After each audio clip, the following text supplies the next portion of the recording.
अस्सलाम वालेकुम, सुबह बखैर, गुड मॉर्निंग और आदाब। आप लोग देख रहे हैं बाखबर सवेरा। मैं हूं आपके साथ मदीहा नकवी और मैं हूं शफात अली। ख़वातीन हज़रात, आज जुमेरात है तो ज़रा आपके सामने पहले तो हम आज के वेदर पे ज़रा नज़र डालेंगे कि आज कराची ने अपनी इस मौजूदा सेशन का मौजूदा वेदर का सबसे लोएस्ट हिट किया है। 8 डिग्री सेंटीग्रेड तो जनाब कराची में, जबकि इस्लामाबाद में पारा नुक्ता इंजमात को छू रहा है। सेम गोज़ फॉर पेशावर और लाहौर में भी एग्जैक्टली लाहौर में भी बहुत ज़्यादा सर्दी पड़ी है और धुंध का राज वहाँ पे बरकरार है। इसलिए वो तमाम तर लोग जो लाहौर में रहते हैं, इस्लामाबाद में रहते हैं, खानेवाल में रहते हैं, अपने घरों से जब बाहर निकले तो प्लीज़ मौसम चेक करके निकलें, क्योंकि बाहर धुंध बहुत ज़्यादा है और जितनी ज़्यादा धुंध होती है हमने देखा फिर एक्सीडेंट के चांसेस भी उतने ज़्यादा बढ़ जाते हैं। इसलिए ज़रा अवॉइड करें घर से।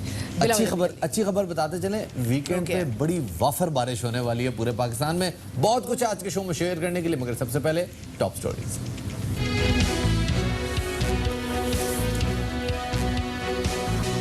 जी, ये थी टॉप स्टोरीज जो आपने जानी और अब हम अपने शो का बाकायदा आगाज़ करेंगे और सबसे पहले बात करेंगे मशरिक़ वस्ता में जो जारी कशीदगी है उसके हवाले से। ईरानी जनरल कासिम सुलेमानी के कत्ल के जवाब में ईरान ने कल सुबह इराक में अमरीका के फ़ौजी अड्डों पर बैलिस्टिक मिसाइल हमले किए और आयतुल्लाह ख़ामेनी ने 80 अफराद की हलाकत से मुतालिक बयान देते हुए उसे अमरीका के मुँह पर तमाचा करार दिया। अमरीकी सदर ने अलबत्ता हमले में किसी भी अमरीकी शहरी या फौजी की हलाकत की तरदीद की और ईरान पर मजीद सख्त पाबंदियां आयद करने की धमकी दी। पाकिस्तान ने 2 टोक मौक़िफ़ इख्तियार करते हुए अमन की कोशिशें जारी रखने का अज़्म दोहराया।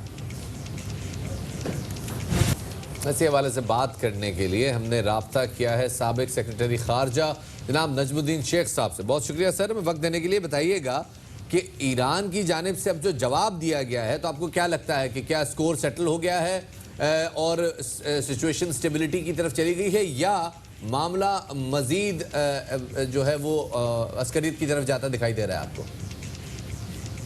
देखिए, खित्ते पे मेरा ख्याल है कि जवाद ज़रीफ ने वाज़े कर दिया और ख़ामेनी साहब ने भी वाज़े कर दिया कि जो उनको करना था वो कर चुके।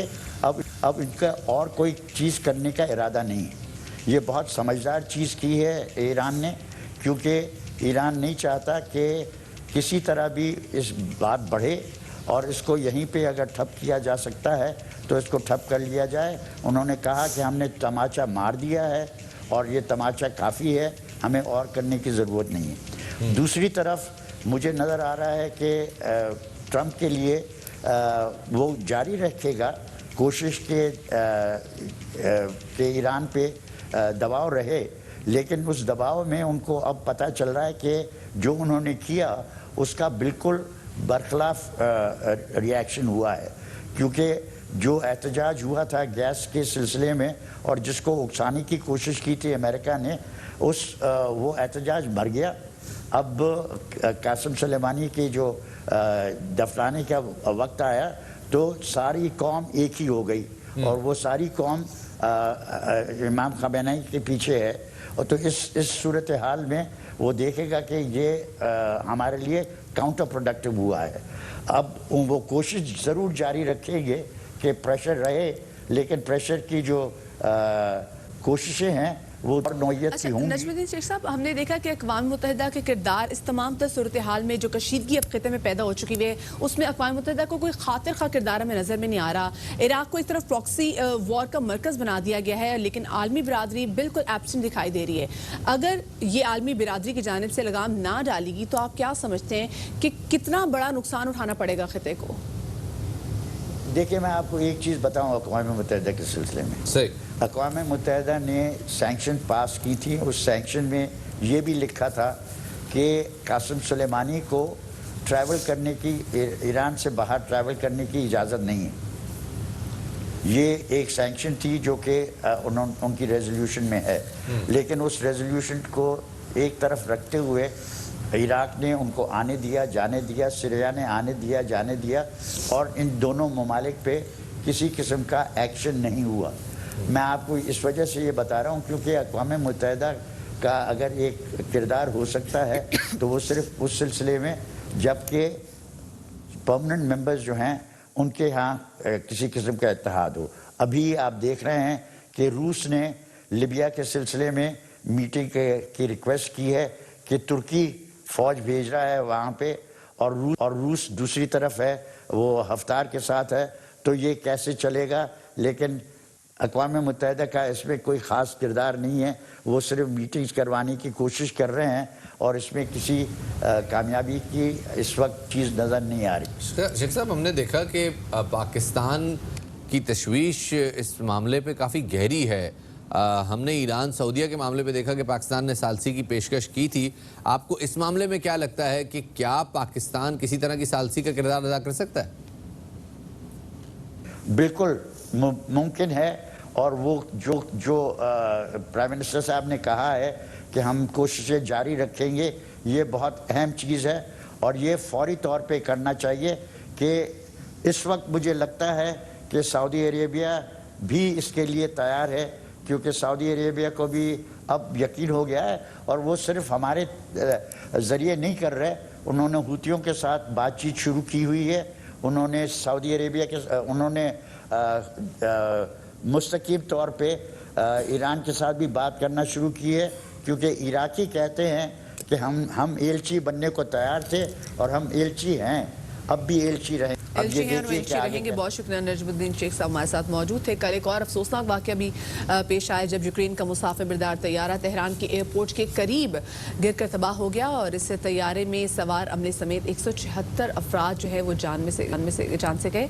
एयरपोर्ट हुकाम के मुताबिक इंजन में लगने वाली आग की वजह से ये जो तैयारा है ये कल क्रैश हुआ। यूक्रेनी वजीर का कहना है कि तेहरान में तबाह हुए तैयारे में 82 ईरानी और 63 कनेडियन शहरी सवार थे। और अब हम बात करते हैं एक अहम अदालती मामले के हवाले से। मुशर्रफ केस में सजा पर अमल दरामद को रुकवाने के लिए लाहौर हाई कोर्ट में दरख्वास्त मंजूर कर ली गई है, जिसकी समाअत आज होगी। जस्टिस सैयद मुज़ाहिर अली अकबर नकवी की सरबराही में फुल बेंच आज समाअत करेगा। दरख्वास्त गुजार ने लाहौर हाई कोर्ट से इस्तदा की है कि खुसूसी अदालत का सजाए मौत देने का फैसला कलअदम करार दिया जाए। साबिक सदर परवेज मुशर्रफ की जानिब से 85 सफ़ात पर मुश्तमिल मुतफर्रिग दरख्वास्त दायर की गई है, जिसमें खुसूसी अदालत की तश्कील और कार्रवाई को चैलेंज किया गया है। इस दरखास्त में कहना है कि खुसूसी अदालत प्रोसिक्यूशन के लिए विफाक से मंजूरी नहीं ली गई। मुकदमे में परवेज मुशर्रफ को दिफा का मौका नहीं दिया गया। उनके 342 के बयान के बगैर ट्रायल मुकम्मल नहीं हो सकता। उन्हें खुसूसी अदालत में शहादत पेश करने का मौका भी नहीं दिया गया था। आइन की मुअत्तली बगावत के जुमरे में नहीं आती। पहले आइन की मुअत्तली गद्दारी नहीं थी। 2010 में ये तरमीम की गई। खुसूसी अदालत ने गद्दारी केस का फैसला उजलत में सुनाया और इससे पहले भी परवेज मुशर्रफ ने खुसूसी अदालत के फैसले को लाहौर हाई कोर्ट में चैलेंज किया था। इसी वाले से बात करने के लिए हमारे साथ मौजूद है माहिर अजहर सिद्दीक एडवोकेट। अजहर साहब, बहुत शुक्रिया कि आपने बाखबर सवेरा के लिए वक्त निकाला। ये जो अहम मामला है मुशर्रफ केस में खुसूसी अदालत की सजा के खिलाफ दायर दरखास्त की जो कानूनी हैसियत है, हम इसको कैसे देखते हैं और क्या इस खुसूसी अदालत के फैसले के खिलाफ दरखास्त लाहौर हाई कोर्ट भी सुन सकता है?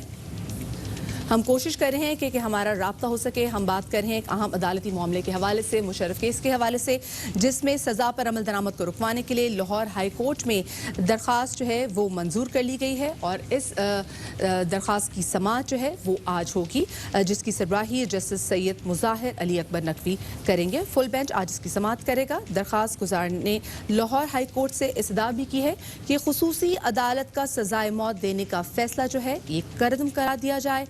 साबिक परवेज मुशर्रफ की जानिब से 85 सफ़ात पर मुश्तमिल मुतफर्रिग दरख्वास्त दायर की गई है, जिसमें खुसूसी अदालत की तश्कील और कार्रवाई को चैलेंज किया गया है।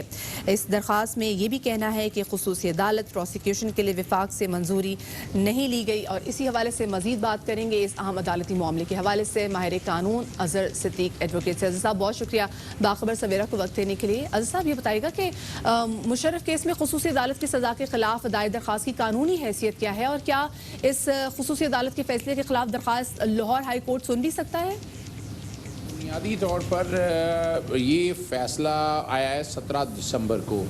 लाहौर हाई कोर्ट में फैसला आने से कबल जनरल रिटायर्ड परवेज मुशर्रफ साहब की तरफ से आइनी दरख्वास्त दायर कर दी गई थी।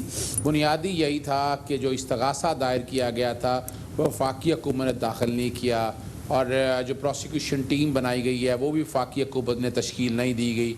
जो अदालत में तश्कील दी गई है वो भी वफाकी हुकूमत ने तश्कील नहीं दी है।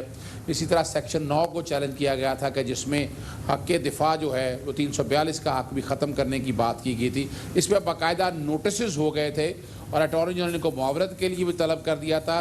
हत्ता के एक दरख्वास्त दायर की गई कि स्पेशल अदालत जो है ना, स्पेशल कोर्ट जो है वो फैसला जारी करने से रोका जाए। 16 तारीख को उस पर नोटिस भी हो गए थे 17 तारीख के लिए, लेकिन 17 तारीख को बाकायदा जो है ये कमाल की बात है कि स्पेशल कोर्ट के सामने वफाकी हुकूमत के या प्रोसिक्यूशन टीम ने यह भी बताया कि लाहौर हाई कोर्ट में ये दरख्वास्त ज़ेरे इल्तवा है, इसलिए एडजर्न कर दिया जाए। और उसी तरफ वफाकी हुकूमत की तरफ से भी दरख्वास्त दी गई कि इसमें एडिशनल कंप्लेंट जो इस्तगासे में बाकी लोग हैं उनको भी लाना चाहती है, मगर अदालत ने वो तमाम दरख्वास्तें कमीशन बनाने के हवाले से भी उसी दिन ही 17 तारीख को बगैर कोई नोटिस किए हुए वो खारिज कर दी गई। तो ये जो कि बुनियादी तौर पर दायरा इख्तियार का मसला है अदालत की तश्कील के हवाले से, कंप्लेंट दायर करने के हवाले से, तो लाहौर हाई कोर्ट आइन के आर्टिकल 199 को सामने रखते हुए ना सिर्फ सुन सकती है बल्कि इस फैसले को करा अच्छा अजीज साहब, इससे पहले भी खुसूसी अदालत के महफूज फैसले के खिलाफ इस्लामाबाद हाई कोर्ट में भी दरखास्त दायर की गई थी, लेकिन वो इस फैसले को नहीं रोक सके थे। तो क्या लाहौर हाई कोर्ट इस पर कोई फैसला दे सकता है? इस फैसले को चैलेंज करने के हवाले से बात की गई है कि वही अदालत जिसको इख्तियार नहीं है, मिसाल के तौर पर जस्टिस फैसल अरब जो है वो चीफ जस्टिस है, आइन के आर्टिकल 192 के तहत इसमें जज हाई कोर्ट का आ सकता है, चीफ जस्टिस तो आ नहीं सकते थे। ये वो सारे सवालात, पैरा 66 की बात अभी मैं नहीं कर रहा, पैरा 66 ने तो वो मोरालिटी, इस्लामिक वैल्यूज वो सारी तोड़ दी हैं चीज़ें, ये बहरहाल सारी अदालत के सामने रखी हैं। इस फैसले पे अमल दरामद रोकने के हवाले से ही बात की गई है और जो इस्तगासा है उसको सिरे से ही कलअदम करार देने के हवाले से प्रोसिक्यूशन टीम, और ये भी मैं साथ बताता चलूँ और ये मैं बात बारहा कर चुका हूँ कि 2007 का ये वाकया था। मान ले उस वक्त हेल्ड इन अबेंस आइन के अंदर 18वीं 17वीं तरमीम से पहले नहीं था और ये 2010 में जब ऐड किया गया और फैसला जो नज़र अकबर जज साहब हैं उन्होंने बाकायदा अपने फैसले में लिखा कि ये माजी पे इतलाक इसका नहीं हो सकता, बल्कि अगर तरमीम की गई है तो इस बात को तस्लीम किया गया है कि 2007 में ये हाई ट्रीजन या बगावत के जुमरे में नहीं आता था। ये वो सारी चीज़ें हैं जो अदालत के सामने रखी गई हैं। सही, बहुत शुक्रिया अजीज सिद्दीक साहब हमारे साथ मौजूद थे। अब ज़रा आपका मूड थोड़ा बहुत चेंज करते हैं। हर मूड चेंज क्यों ना करें, क्योंकि इस वक्त मुल्क भर में जो मौसम है वो बहुत ही ज़्यादा सुहाना हो गया है, लेकिन ठंड भी जो है वो काफ़ी ज़्यादा बढ़ती चली जा रही है। कराची वाले इसलिए थोड़ा बहुत परेशान है क्योंकि कराची में इतनी जमकर और इतनी खुलकर जो सर्दी है वो कभी नहीं पड़ी। तो आपको पता है कि जब हम मौसम की बात करते हैं तो हमारे पास यहाँ पर एक मौसमियाती बाबा भी हैं, सो हमने मौसमियाती बाबा से भी ज़रा पूछेंगे कि भाई ये क्या सीन है और कराची में जो सर्दी की जो लहर है ये कितने अरसे बरकरार रहेगी। तो इस हवाले से बात करने के लिए हमारे साथ मौजूद हमारे मौसमियाती बाबा शफात अली। बहुत बहुत शुक्रिया मदीहा। और ख़वातीन और हज़रात, आप सबको बताते चले, बताने की वैसे मुझे ज़रूरत नहीं है, आपको वैसे ही पता है कि इस वक्त मुल्क भर में शदीद सर्दी की लहर जारी है। जो इस वक्त हमारे सामने तस्वीरें आई हैं महकमा मौसमियात की जानिब से, ये नीला कलर शो कर रहा है कि मुल्क में दर्जा हरारत इस वक्त 10 से लेके 20 डिग्री सेंटीग्रेड के बीच में, और आप देख रहे हैं पूरे मुल्क में यही हाल है। अलबत्ता कराची की सूरत हाल इसलिए थोड़ी सी डिफरेंट है क्योंकि कराची में साहिली हवाएं चल रही हैं और आइंदा आने वाले 1-2 रोज़ में, अभी तक जो मैं सैटेलाइट से जो तस्वीरें मिल रही हैं उसके मुताबिक पंजाब के इलाके में हमें धुंध का एक बहुत बड़ा क्लाउड नज़र आ रहा है। ये धुंध का जो क्लाउड है ये इंटेंसिफाई होगा अगले 1-2 रोज़ में, और लगता है ऐसा है कि जब हम अगले चंद रोज़ में देखेंगे कि जनाब जो बारिश बरसाने का जो नया सिलसिला है जो कि इस वक्त ईरान के इलाकों में मौजूद है, बाय वीकेंड वो पहुंच जाएगा पाकिस्तान में, और जब हम बाय संडे पहुंचेंगे तो वो बारिश बरसाने का सिलसिला कराची में पहुंच चुका होगा। आप देख सकते हैं कि गिलगित से लेके इस पूरे पाकिस्तान में इतवार के दिन हम बारिशें एक्सपेक्ट कर रहे हैं और ये बारिश बरसाने का सिलसिला पीर के दिन तक जारी रह सकता है। क्या होगा?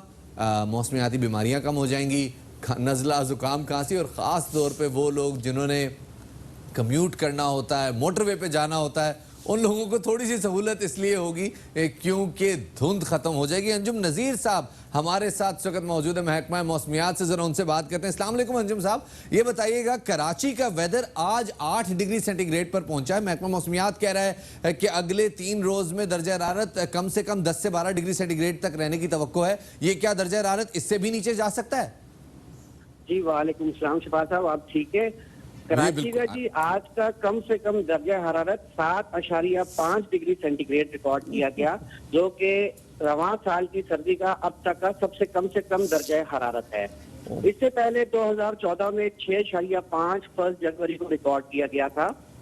और जबकि आने वाले दिनों में कराची में सर्दी की शिद्दत इसी तरह बरकरार रहेगी। जुम्मे के रोज शाम से कराची में हवाओं की शिद्दत में इजाफे का इम्कान है, जबकि हफ्ते वाला दिन जो है वो भी शदीद हवाओं की लपेट में रहेगा। और जैसा कि आपने बताया कि इतवार से बल्कि हफ्ते की रात से बलूचिस्तान के रास्ते पाकिस्तान में एक मगरिबी हवाओं का सिलसिला दाखिल हो रहा है, जिसकी से तवक्को की जा रही है कि इतवार के रोज कराची में जो क्लाउड्स मौजूद रहेंगे और हल्की बारिश का इम्कान भी मौजूद रहेगा। ओके सर, ये जो बारिश बरसाने का सिलसिला कराची में हम देख रहे हैं कि आ रहा है, तो इससे सिंध के दीगर कौन कौन से इजला में तेज बारिशों की तवक्को है? और ये बारिशें क्या तेज होंगी या मामूली बूंदाबांदी होगी? देखें जी, बलूचिस्तान में तो इसका इम्पैक्ट बहुत ज्यादा होगा। हम शुमाल मशरिकी बलूचिस्तान में और बलूचिस्तान के पहाड़ी इलाकों में एक अच्छी बर्फबारी देखेंगे, जबकि वस्ती और जनूबी बलूचिस्तान में एक अच्छी बारिश की तवक्को है। जबकि सिंध की अगर हम बात करते हैं तो सिंध के जो मगरबी इजला हैं, जैसे सक्खर हो गया, लाड़काना, दादू, कंबर, शहदाद कोट, कैवन, इन इलाकों में एक अच्छी बारिश की उम्मीद है। जबकि हम ईस्टर्न सिंध की बात करें, जहां पर मीरपुर खास डिवीजन है, यहाँ सांगड़ है, सेंट्रल में सांगड़ है, नवाबशाह है, हैदराबाद है, और जनूब में हम बात करें कराची, बदीन, तो यहाँ पर हल्की बारिश की तवक्कुत है। सही जी, ये तो आपने बड़ी जबरदस्त खबर सुना दी। बहुत बहुत शुक्रिया जी। अंजुम नज़ीर जैनब साहब हमारे साथ महकमा मौसमियात से मौजूद थे। और खबर ये है कि वीकेंड पे कोयटा जाने का प्लान बनाए, क्योंकि वीकेंड पे कोयटा में एक जबरदस्त अच्छी सेहतमंद मोटे मोटे गालों वाली बारिश हो सकती, बर्फबारी हो सकती है। और सिर्फ यही नहीं है कि जी अगर कोयटा जाना है तो कोयटा के लिए आप तैयारी पकड़ें। जो कराची में रहने वाले लोग हैं, जो सिंध से ताल्लुक जिन लोगों का है, वो लोग भी कोई अपना खास ख्याल रखें। और ये जो आप लोगों ने सिर्फ कॉटन के कपड़े ऊपर एक मोटी शॉल ली होती है ना, तो इससे आपका काम नहीं चलेगा। ये सर्दी अभी यहाँ पर टिकने वाली है। छोटी सी ब्रेक की तरफ जा रहे बिल्कुल, गैस के हीटर जो है उनको जरा निकालें, कपड़ा छपड़ा मार लें। नहीं, वो गैस तो आनी दी, तो वो कैसे क्या लकड़ियां जलाएं, अपना ख्याल रखें। ब्रेक की तरफ जा रहे हैं हम लोग।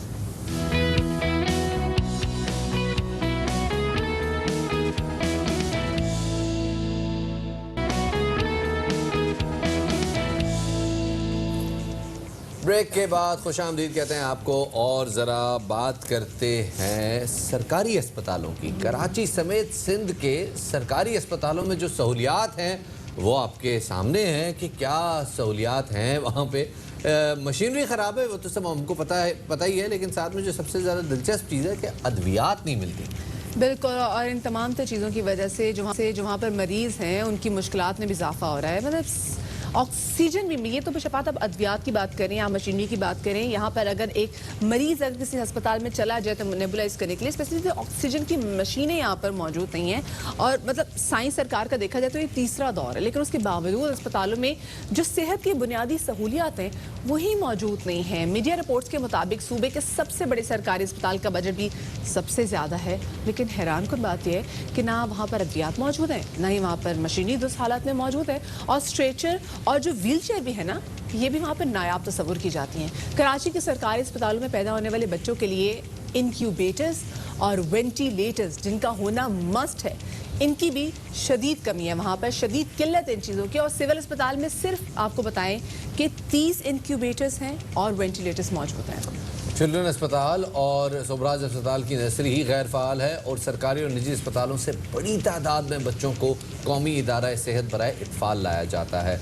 गुंजाइश कम और बच्चों की तादाद चूँकि बहुत ज़्यादा है तो ज़ाहिर है वहाँ पे भी गो के सहूलियात मौजूद हैं, लेकिन मुश्किलात का सामना रहता है। और ये सारी सिचुएशन आपके सामने हमने रखी है। अब ज़रा इस हवाले से बात कर लेते हैं। सूबाई वज़ीर इत्तलात सईद गनी साहब कर रहे हैं। बहुत शुक्रिया सईद साहब वक्त देने के लिए। सर, जो अद्वियात और दीगर सहूलियात के हवाले से जो कमी की मुसलसल शिकायत आ रही है, हम देखते हैं कि सूबे का सारा फोकस चंद अस्पतालों तक है, जबकि जो मेजॉरिटी अस्पताल है जहां पे बहुत ज़्यादा पेशेंट इनफ्लो है वहां पे सहूलियात नायाब हैं। क्या वजह है इसकी?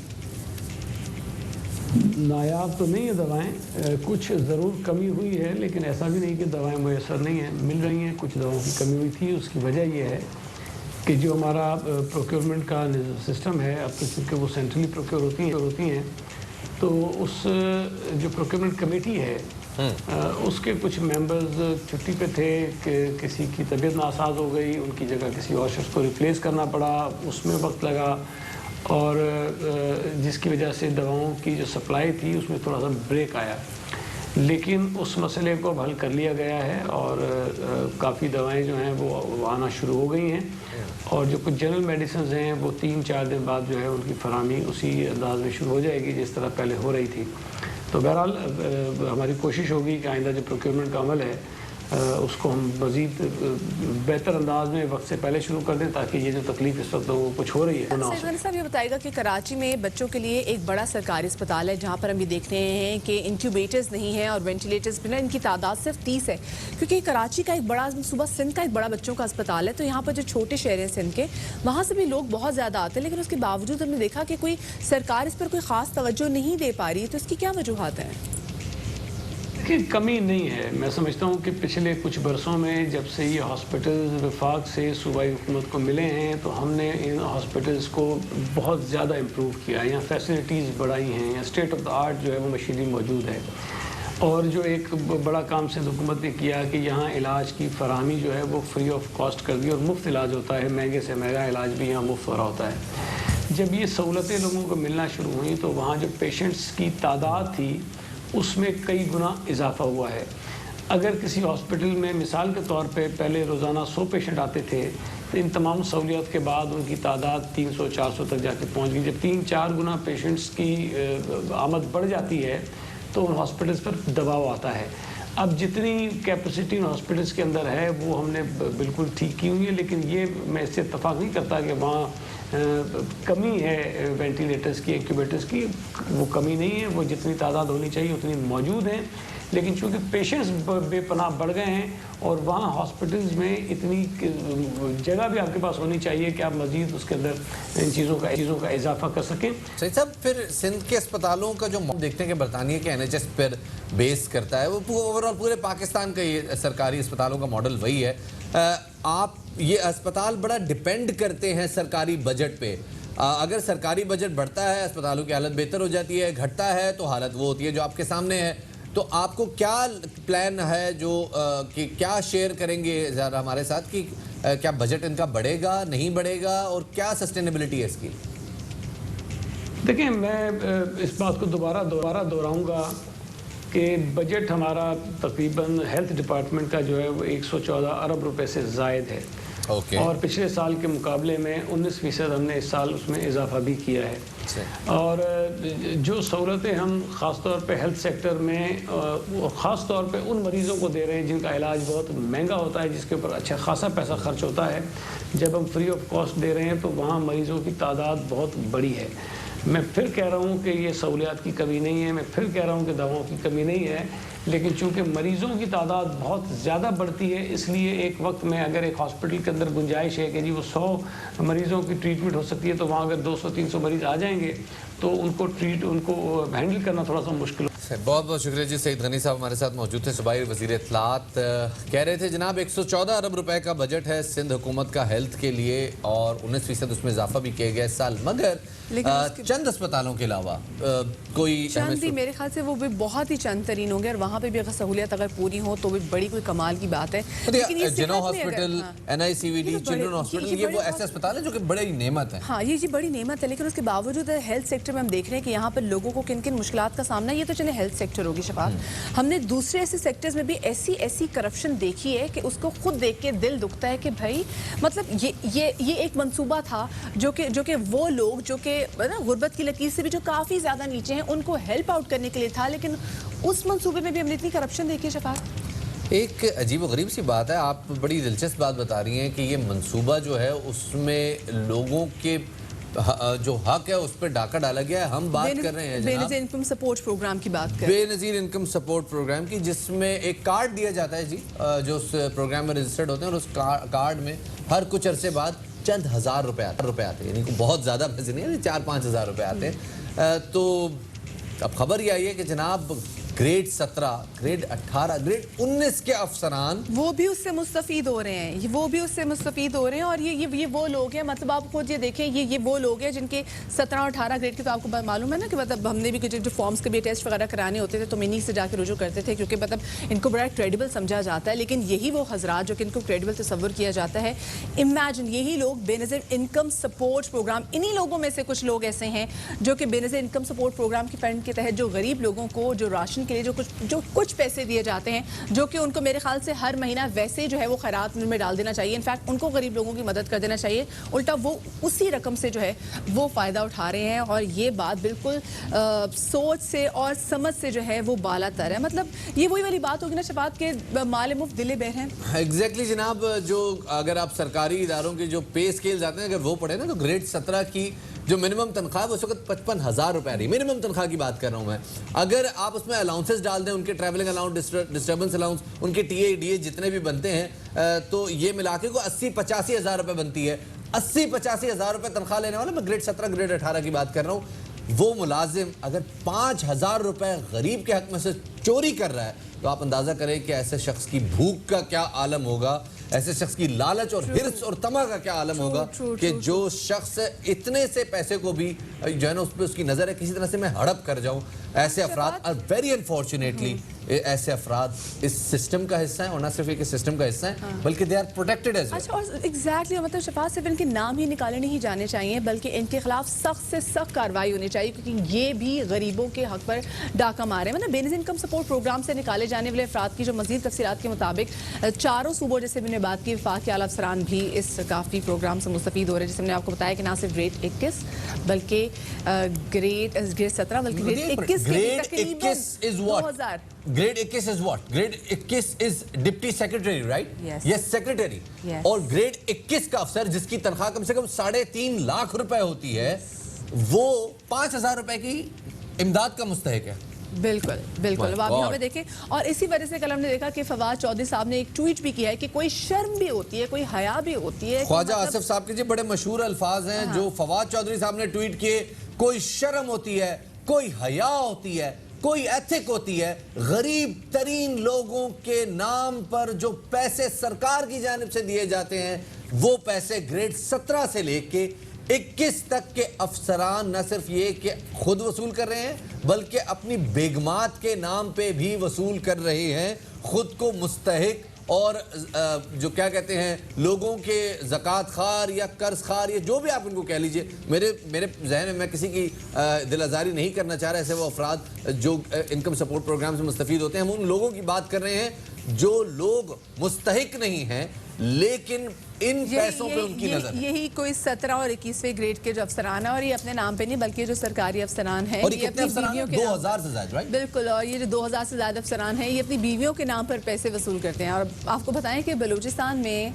सबसे ज्यादा सरकारी अफसरान ने इससे फायदा उठाया है, और बलूचिस्तान में अफसरान की तादाद 741 है। ग्रेड 20 के 59 यानी कि 59 अफसरान सिवाही वजीफा लेते हैं, और जो निकाले गए ग्रेड 19 के अफसरान की तादाद भी कुछ कम नहीं है, बल्कि उनकी तादाद भी 429 है। सिंध की अगर हम बात करें तो सिंध में ग्रेड 18 के 342 अफसरान भी बेनज़ीर इनकम सपोर्ट फंड पर अपना हाथ साफ करते रहे हैं। ग्रेड 17 के 1240 अफसरान ने इस प्रोग्राम से, इस फंड से फ़ायदा उठाया, और रवा बरस प्रोग्राम से लाख से ज्यादा अफराद को फहरिस्त में 8 लाख अफराद को जो है वो निकाला गया। मतलब कितनी बड़ी तादाद है उन लोगों की जो कि एक ऐसा प्रोग्राम जिसके थ्रू उन लोगों को जो कि गुर्बत की लकीर से बात करते हैं ना, काफ़ी नीचे है, जिनको दिन भर में खाने के लिए कुछ मुयस्सर भी नहीं होता, ये उन लोगों के लिए प्रोग्राम बनाया गया था। जो पाकिस्तान पीपल्स पार्टी के जो सूबा सिंध के वज़ीर इत्तलात सिंध सईद गनी साहब का कहना है कि जी जो बेनज़ीर इनकम सपोर्ट प्रोग्राम से नाजायज़ फ़ायदा उठाने वाले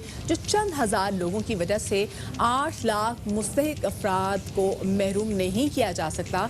साथ में उन्होंने एक और बात भी की कि टिकटॉक से बनी हुकूमत टिकटॉक से ही गिरेगी। हरीम और तरमीम का फ़र्क शहरयार अफरीदी से पूछें। ये जनाब आपने देखा कि BISP का हाल है और BISP प्रोग्राम जो कि मेरे ख्याल में एक बड़ा ही बेहतरीन प्रोग्राम है जी। सारी दुनिया में आप देखते हैं कि जो भी बेहतर मालिक होते हैं वो न सिर्फ ही कि अपने नौजवानों को, अपने बेरोज़गार अफराद को, ऐसे लोग जो कि इलाज अफोर्ड नहीं कर सकते, रोज़गार अफोर्ड, जॉब जिनके पास नहीं होती, गवर्नमेंट उनको स्टाइपेंड पे करती है, कुछ ना कुछ उनकी इमदाद करती है। लेकिन वो लोग जो कि ख़ुद ग्रेड 17, 18, 19, 20, 21 के अफसरान हैं, अगर वो ही उस स्टाइपेंड पे नज़र रखे तो बहुत सारे लोगों का हक मारा जाता है। मेरे ख्याल से शफात मतलब इनको ज़हनी सेहत की इमदाद के लिए शायद ये पैसे देते हो। खैर जी, ज़रा आगे बढ़ते हैं। ज़रा आपने देखा हमारे मुल्क में अगर ऐसे करप्ट लोग भी हैं तो हम हमारा मुल्क देखें, ज़रा मुल्क की बात करते हैं। हमारा मुल्क किस कदर जो है वो खूबसूरत है कि 2020 में यानी कि 2020 में दुनिया की सैर करनी अगर आपने करनी है और आप लोग प्लान कर रहे हो, और क्योंकि समर वेकेशन आगे आती है और आप सोचते हैं कि आपने यूरोप जाना है, आपने कहाँ कहाँ जाना है, तो आप रुक जाए ना कुछ और ना सोचें, आप पाकिस्तान का रुख करें, क्योंकि अमेरिकी मैगजीन ने भी पाकिस्तान को सयाहत के लिए टॉप 10 की लिस्ट में शामिल कर लिया। आप कोशिश करें, क्योंकि पाकिस्तान में जो रहने वाले नाजरीन हैं हमारे, वो तो हमें देख रहे हैं और हम जिस तरह से बता रहे हैं आपको कि पाकिस्तान अब टॉप टूरिस्ट डेस्टिनेशन है, तो वो तो जाएंगे ही नॉर्दर्न एरियाज़ में। हाँ, लेकिन जो हमारे गैर मुल्की नाजरीन हैं और जो मुल्क से बाहर रहते हैं, उर्दू समझने वाले हैं, उनको भी हम दावत देंगे, आइए पाकिस्तान आपके लिए बाहें फैलाए खड़ा है, सैर कीजिए यहाँ की। और यहाँ पे अब हम शामिल करते हैं एक छोटा सा ब्रेक, क्योंकि ब्रेक बहुत ज़्यादा ज़रूरी है। एक छोटी सी ब्रेक के बाद वापस आते हैं, हमारे साथ रहिएगा।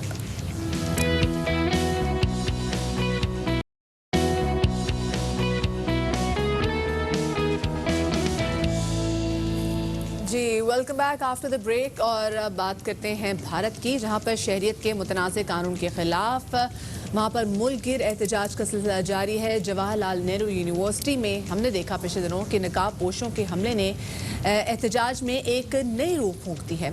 पुलिस ने गुजरात में मुजाहिरीन को तशद्दुद का निशाना बनाया, जिसके बावजूद शहरियत के कानून के खिलाफ अब हिंदू, मुस्लिम, सिख, ईसाई सब मोदी सरकार के खिलाफ सड़कों पर आ रहे हैं। आसाम और कलकत्ता में भी नौजवान गिटार और ढोल लेकर सड़कों पर निकल आए हैं और हर तरीके से आर्ट की हर फॉर्म को इस्तेमाल करते हुए अपने एहतजाज को जारी और सारी रखे हुए हैं। और हमने स्पेसिफिकली ये भी देखा कि वहाँ पर जो नौजवान नस्ल है वो अपने एहतजाज को लफ्ज़ों में बयान करने के लिए फैज़ अहमद फैज़ की शायरी पर भी दीवाना वार झूम रहे हैं।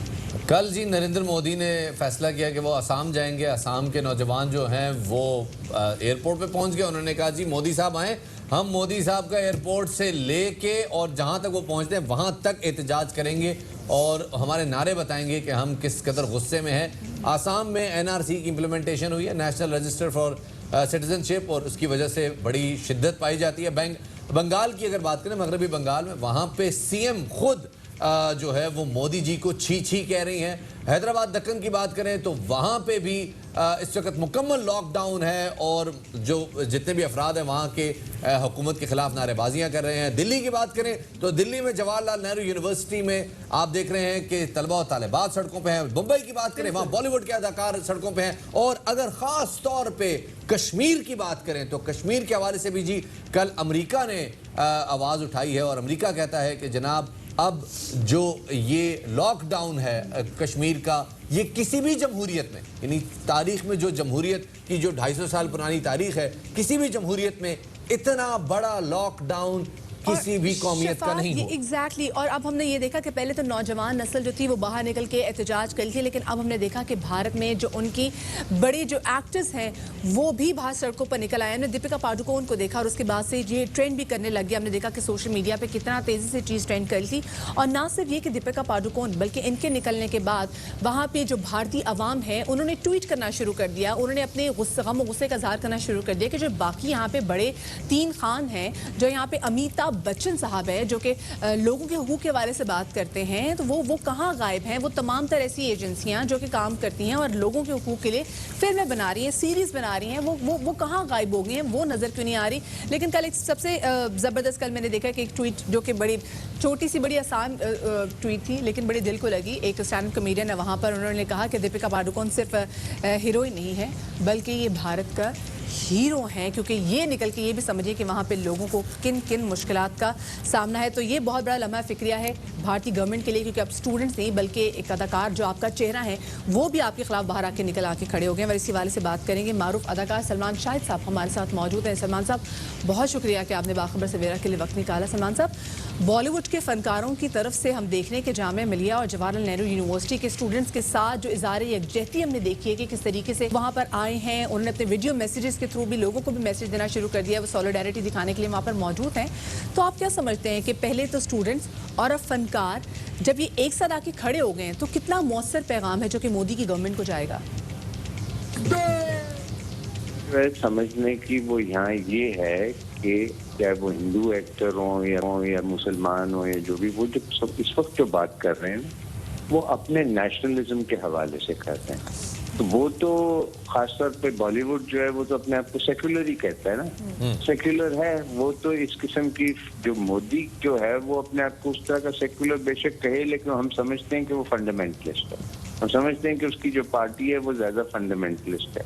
इट्स राइट ऑफ सेंटर, ना वो सेंटर है ना लेफ्ट ऑफ सेंटर।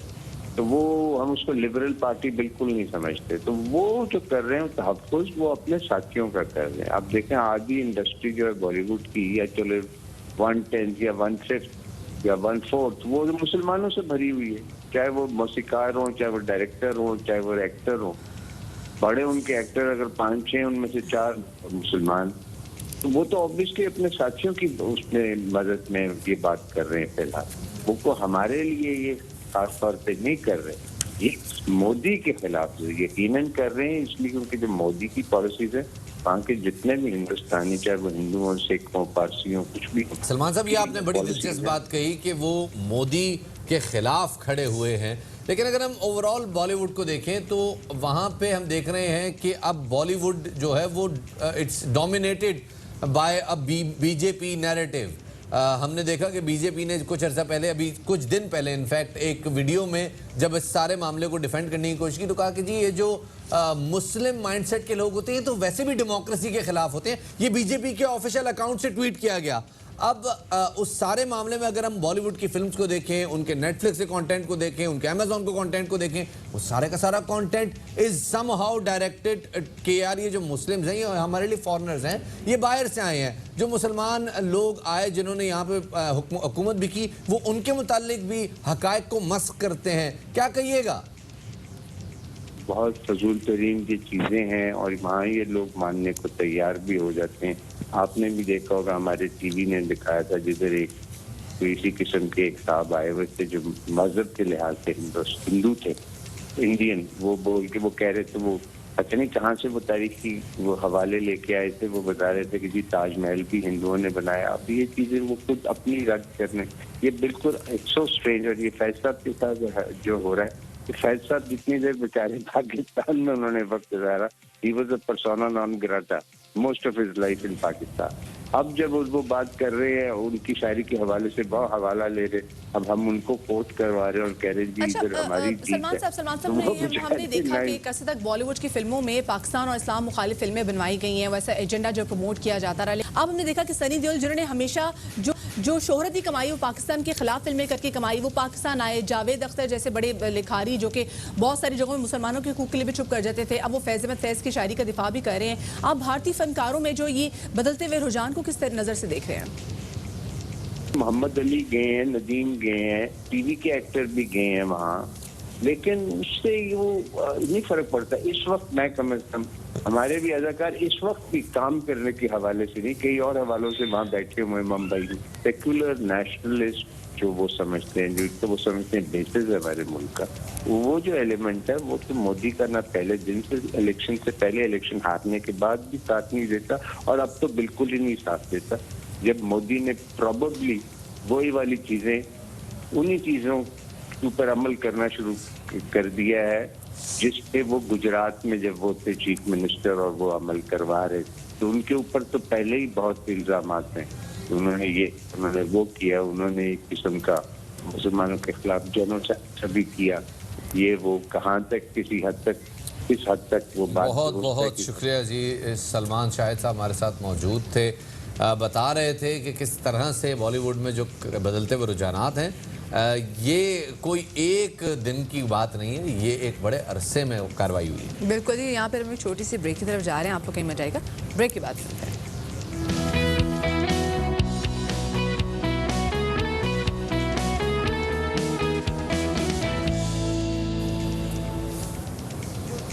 ब्रेक के बाद खुशामदीद कहते हैं आपको बाखबर सवेरा में। और ये वाला जो अदाब है मैंने हारिस रऊफ से सीखा। हारिस रऊफ ने हैट्रिक करने के बाद ना मुसलसल वो अदाब कर रहे थे, लेकिन जो कमज़ोर दिल हजरात हैं, हाई ब्लड प्रेशर के मरीज़ हैं, शुगर जिनकी चढ़ जाती है, जिनकी लो हो जाती है, जिनका दिल कमज़ोर है, जिनके फेफड़े जो हैं उनको दमे के मसाइल हैं, क्योंकि ज़ाहिर है आजकल ऐसे तमाम अफराद से इल्तिमास है, दस्तबस्ता अर्ज़ है, मेरी नहीं, एक बड़े मारूफ राइटर की जानिब से कि अपनी दवाएं अपने पास रखें, क्योंकि मेरे पास तुम हो की अगली जो एपिसोड है उसमें कुछ ऐसा होने वाला है कि आपको थरथली बच जानी है, आपका जो है ना दिल फड़कना शुरू हो जाना है। मुझे शफात आप ये बताएं कि कौन सी ऐसी एपिसोड में टेंशन नहीं हुई?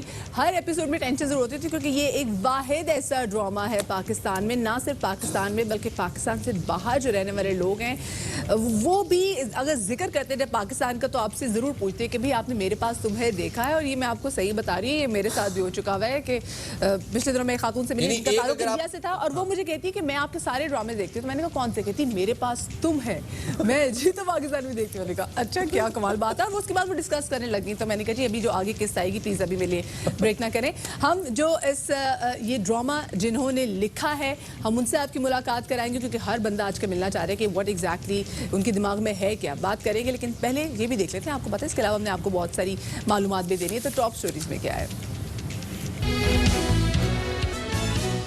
जी, तो ये तो थी टॉप स्टोरीज। और जैसे आपको पता है कि हम बात किसकी करने जा रहे हैं भला? हम बात करने जा रहे हैं मेरे पास तुम हो, नहीं आप हैं ख़वातीन और हज़रात हमारे पास, क्योंकि इस ड्रामे ने न सिर्फ ये कि पाकिस्तान मगर अगर आलमी दुनिया पे बात करें तो एक जो है वो विचर डिस्कस हो रहा है पूरी दुनिया में, एक जो है ये अपना मार्वल डिस्कस हो रहा है, और तीसरा जो है वो हुमायूं से ही डिस्कस हो रहा है। लेकिन जो पहली दो चीजों में जो डिस्कस हो रहा है वो पॉजिटिव शोहरत नहीं, लेकिन मेरे पास तुम हो एक पाकिस्तान का एक ऐसा ड्रामा बन चुका हुआ है जो कि हर जमाने ज़दे आम है। मतलब क्या ख़वातीन, मैंने मर्द हजरात को कभी किसी ड्रामे के अंदर इतनी डुबकी लगाते हुए नहीं देखा जितना मर्द हजरात ने जो है ना इनको पूरे ड्रामे के जो डायलॉग्स है ना वो अजबर कर चुके हुए हैं। इस ड्रामे ने कितनी शोहरत कमाई, मतलब और मैं तो हैरान हूँ कि बंदे इतना सेंटी हो चुके हैं इस ड्रामे को लेकर। बात सुने, ये मेरे ख्याल में खलील रहमान कमर साहब को ये बहुत बड़ा क्रेडिट जाता है कि फाइनली कोई एक बंदा सामने आया है जिसने मर्दों के मुतालिक बात की है, और ये इसमें कोई मजाक की बात नहीं है, इसमें कोई एक बड़ा सीरियस टॉपिक है। मर्दों के साथ इस किस्म की कई सिचुएशंस होती हैं कि जहाँ पे उनको बड़े तल्ख फैसले लेने पड़ते हैं और बाज़ औक़ात बड़े तल्ख फैसलों में से गुजरना भी पड़ता है। लेकिन चूंकि एक परसेप्शन है कि हमेशा औरत मजलूम है, और मजलूम औरत पिछले 10-12 साल में हम देख रहे हैं मुसलसल ड्रामों में सिर्फ यही देखा जा रहा है। इस हवाले से हम आपको एक जरा पहले रिपोर्ट दिखाते हैं कि मेरे पास तुमों में मर्द मजलूम है तो क्यों है, जरा ये रिपोर्ट देखिए।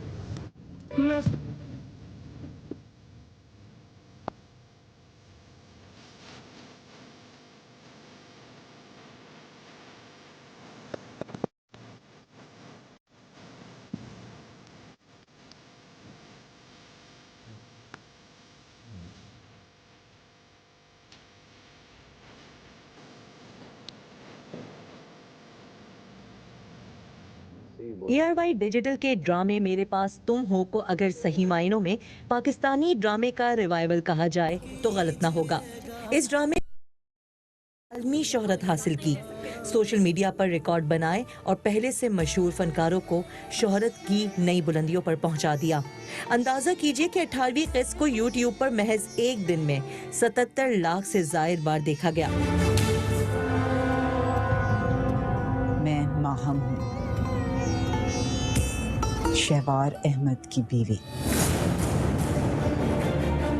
लेकिन जिस चीज ने इस ड्रामे की शोहरत में सबसे ज्यादा हिस्सा डाला वो इसकी तहरीर है। क्यों कर रहे हो ये सब कुछ? मेरी इंसल्ट कर रहे हो ना? क्या बात कर रही हो यार, दीवाने की आरज़ू है, पूरी कर दो। अब रुक गई हो तो थम भी जाओ। कहा जा रहा है कि मारूफ ड्रामा निगार खलीलुर रहमान कमर ने लफ्जों की शक्ल में अपना दिल निकाल कर सफ़ह पर रख दिया। तो गर्लफ्रेंड किसी और के साथ बैठी हो ना, तो यही हाल होता है। जरा सोचो, उस रात मेरा क्या हाल हुआ होगा जब वो तुम्हें इस्लामाबाद लेकर चला गया। शहवार का अंदाज हो, महविश का हुस्न, दानिश की सादगी, मतीन साहब की गुफ्तगू, रूमी का तड़पना, हानिया की टीचर के किरदार में एंट्री और माहम का थप्पड़ सोशल मीडिया पर करोड़ों बार शेयर किया जा चुका है। मैं माहम हूँ। अलबत्ता ये बात तय है कि ड्रामा मेरे पास तुम हो लोगों के दिलों में लंबे अरसे तक बसा रहेगा। रिश्ता मंजूर है मुझे। एंगेजमेंट रिंग भी लेकर आई हूँ, मंजूर हो तो पहन लीजिएगा। लोग बहुत ज़्यादा परेशान हैं क्योंकि सैटरडे को यहाँ पे लोगों के पास एक ही मसरूफियत होती थी रात की, डैट वाज मेरे पास तुम हो, और जिसके भी सेकंड लास्ट एपिसोड आने वाली है। और ज़्यादा एग्जाइटी इस चीज़ की हो रही है क्योंकि खलील साहब जो कि लिखारी हैं इस ड्रामे के, और खलील साहब सिर्फ इस ड्रामे की वजह से नहीं, खलील साहब ने जो भी फिल्म लिखी, जो भी काम किया, दिल से किया, और डायलॉग्स इतने कमाल लिखे हैं कि वो फिर याद रह जाते हैं लोगों को। तो जनाब हम खलील साहब के पास ही चलते हैं क्योंकि खलील साहब ने कह दिया कि जी कमज़ोर दिल हसरात जो है वो, और स्पेशली अपनी मेडिसिन जो है वो साथ रखें क्योंकि देखे बगैर तो आप रह ही नहीं सकते। तो खलील रहमान कमर साहब से बात कर रहे थे। अस्सलाम वालेकुम खलील साहब, वेलकम। वो एपिसोड होगी, क्या हम उसमें रोने के बाद हंसेंगे भी, या फिर हो सकता है कि हम भी उसी पेन और कर्ब से गुजरे जो कि लिखते हुए आप जिस पेन और कर्ब से गुजरे हैं? मैंने जब प्यारे अफजल में अफजल को मारा था तो एक खातून ने मुझे जहाज में थप्पड़ मारा कमर पे, तो कहती फिटे मुँह तेरे थे, तू अफजल में मारे क्यों है? तो मुझे ऐसे ही कुछ वाकयात फिर होने वाले हैं, मैं नहीं जानता क्या होने वाला है, ना करे लेकिन ऐसा ही कोई वाकया दोबारा होगा। हो सकता है तुम ही मुझे मिलो तो लड़ पड़ो मुझसे। यार और शिफात तुमसे भी इस दफा मुझे उम्मीद है कि तुम बड़ा प्यार करने वाले, अदब करने वाले हो, लड़ पड़ो मुझसे तुम। एनीथिंग इज पॉसिबल क्योंकि I am looking forward to the play like अभी और नाउ। तो मेरी हालत भी बिल्कुल ऐसी होती जैसी देखने वालों की होती है। बेशक ऐसा है, और हम अंदाज़ा कर सकते हैं कि आप जब एक चीज़ तख्लीक करते हैं तो आप उस कहानी का हिस्सा होते हैं, आप चश्मदीद गवाह होते हैं उस सारे वाक़े के, और वो कहानी जिस कर्ब से गुजर रही होती है आप उससे दुगने कर्ब में होते हैं क्योंकि कहानी का किरदार इनफरादी तौर पे कर्ब में होता है, लेकिन आप उस कर्ब को बड़ी हमजहती के साथ बड़े उसको एक चौमुखी लड़ रहे होते हैं। सर मेरा सवाल ये है, अजीबोगरीब बात यह है कि जी जी सर बिल्कुल, जब मैं ये ड्रामा लिख रहा था तो मैं ये सोचकर नहीं लिख रहा था कि मैं किसी मर्द के गम को पुट्रे करने जा रहा हूँ। मैं डेफिनेटली ये एक बड़ा अलमिया रहा है कि हमने औरत के हुकूक की बात करने के लिए मर्द को बहुत लताड़ा है, कभी उसको भेड़िया कहा, कभी दरिंदा कहा, और इवन मर्द भी इसके रेस्क्यू पर नहीं आए। तो ये कोई डेलिब्रेट एफर्ट नहीं थी। मुझे याद है एक दफ़ा मुझे नदीम बेग ने कहा कि ये ड्रामा जो है इसके पीछे क्या है एक ख़ास ऐसी चीज़ जो वन लाइन में आप कह देंगे और कोई समझ जाएगा। तो मैंने कहा मेरा एक शेर है, ये बुनियाद है इस ड्रामे की। उस वक्त तक मेरे लिए ये सिर्फ लव स्टोरी थी, एक ब्रेकअप था। वो शेर था,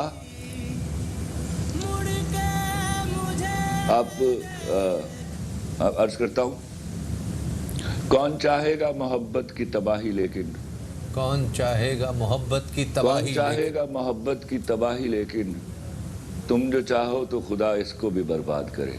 वाह वाह वाह वाह, तुम जो चाहो तो खुदा इसको भी बर्बाद करे। वाह क्या बात है, क्या बात है। क्या खलील साहब, इस ड्रामे में एक जो पैराडाइम शिफ्ट किया है पाकिस्तानी ड्रामा इंडस्ट्री का, गुज़िश्ता कुछ अरसे से हम देख रहे थे कि मुसलसल एक ही कहानी रेप्लिकेट हो रही थी, सास बहू, मजलूम बीवी, मजलूम बेटी, मजलूम औरत, मजलूम बहू।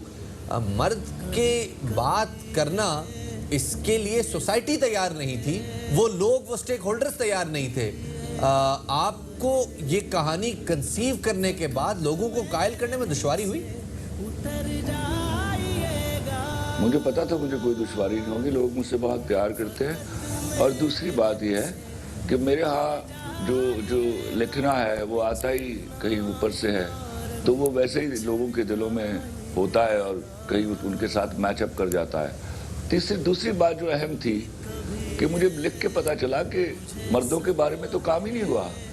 जितने दुख वो झेलते हैं, जितनी तकलीफें वो सहते हैं, हमने तो उनको कहीं नीचे, पाँव के नीचे रख के दबा दिया हुआ है। ये ऑलमोस्ट हर तीसरे घर का एक दुख है। अगर किसी घर में मैविश नहीं है तो दानिश जरूर है। और मैं हमेशा से, मेरा बिलीव था, और ये बल्कि इसी बात पर तो लिखता हूँ कि औरत की जिम्मेदारियां और रुतबे मर्द से बहुत ज़्यादा हैं। तो जिनके रुतबे और जिम्मेदारियां ज़्यादा होते हैं उनको रिस्पॉन्सिबल भी ज़्यादा होना चाहिए। बिल्कुल, ये आपने बहुत अच्छी बात की खलील साहब। हमने अक्सर ये देखा कि जब हम पाकिस्तान में डोमेस्टिक वायलेंस के वाले से बात भी करते हैं, दुनिया भर में डोमेस्टिक वायलेंस के वाले से बात करते हैं, तो हम पता नहीं क्यों भूल जाते हैं कि डोमेस्टिक वायलेंस से सिर्फ खवातीन ही नहीं गुजरती, बल्कि बंदों की भी एक परसेंटेज है जो कि डोमेस्टिक वायलेंस से गुजरती है। लेकिन सिर्फ उसका जिक्र इसलिए नहीं करते क्योंकि डायरेक्ट इससे कहते हैं ना, मर्दान की मुतासर होती है कि तुम लोगों के सामने क्या रोगे, लोगों को क्या बताओगे कि जी मेरे ये दुख दर्द है, हमारा लोग कहेंगे भाई मर्द तो कभी रोता ही नहीं है। लेकिन हमने इसमें देखा कि वो जो सोच है, जो हम उमूमी तौर पर बात करते हैं कि जी मर्द को दर्द नहीं होता या मर्द नहीं रोता या मर्द मतलब हर चीज़ उसके इख्तियार में, इसमें हमने देखा कि फाइनली कोई ऐसी चीज़ आई है जो कि इन तमाम तर सोच को, इनोशंस को जो है वो नलिफाई कर रही है। अच्छा, ख़वातीन ने, क्योंकि हमने देखा कि ख़वातीन की तादाद ऐसी भी है जिसने काफ़ी ज़्यादा क्रिटिसाइज़ भी किया कि जी क्यों ख़वातीन के बारे में ऐसी बात नहीं की, लेकिन बाद में वही देखी वही ख़वातीन जो है वो काफ़ी ज़्यादा मैविश के ख़िलाफ़ भी जो है हमें नज़र आ रही हैं। नहीं, जी जी, वो 35-36 औरतें हैं, इसीलिए मैंने बोला, इससे ज़्यादा नहीं है। वो मोमबत्ती सरकार, वो अल्लाह माफ़ करे उनके कोई गलत एक्सपीरियंस हो गए हैं और वो अपनी एक एक्सपीरियंस की आंख से पूरी दुनिया को देख रही हैं। अल्लाह माफ़ करे और इनसे बचाए मेरे माशरे को। मेरे यहाँ की औरत बहुत बड़ी औरत है और हम उसके एहतराम में उसकी जूतियों को देखते हैं। खुदा गवाह है कि हमारी आंखें ऐसी अच्छी औरतों की जूतियों से ऊपर नहीं जाती। और ऐसी औरतों को तो मैं माशरे में कभी कदर नहीं लगाने दूंगा, डकब नहीं लगाने दूंगा, और जब तक मैं जिंदा हूँ। मैं तो हैरान रह गया हूँ कि आपने एक प्ले ऐसा है जिसमें खलील रहमान कमर ने कहीं मर्द के एहसासात की तर्जुमानी की और आपकी चीखें निकल गई। आप रोज़ाना कभी उसको दरिंदा बोलती हैं, कभी उसको भेड़िया बोलती हैं। How dare you. हम सारी जिंदगी, आप कब्रिस्तान जाए ना ज़रा, एक कतार लगी है, कतार मर्द पड़े हुए हैं वहाँ और औरतें कहीं खाल नज़र आती हैं। ये वो बेचारे मेहनत करते हुए, सिसकते हुए, तड़पते हुए, अपनी चमड़ियाँ बेचते हुए जल्दी उम्र में मर जाते हैं और आप बाद में बैठ के उनकी की हुई मेहनत। अच्छा खलील साहब, जरा एक प्लीज जरा लोगों को बता दें कि आप मुझे नहीं कह रहे या मुझे नहीं कह रहे। मुझे पता है तुम क्यों रोक रही हो, तुम्हारे प्रोड्यूसर ने तुम्हें मना किया। बिल्कुल भी नहीं। मैं आपसे सिर्फ ये कह रही हूँ कि आप बस ये क्लियर कर दें कि आप मुझे नहीं कह रहे या बाकी को इनको कह रहे हैं, सिर्फ ये कह रही हूँ।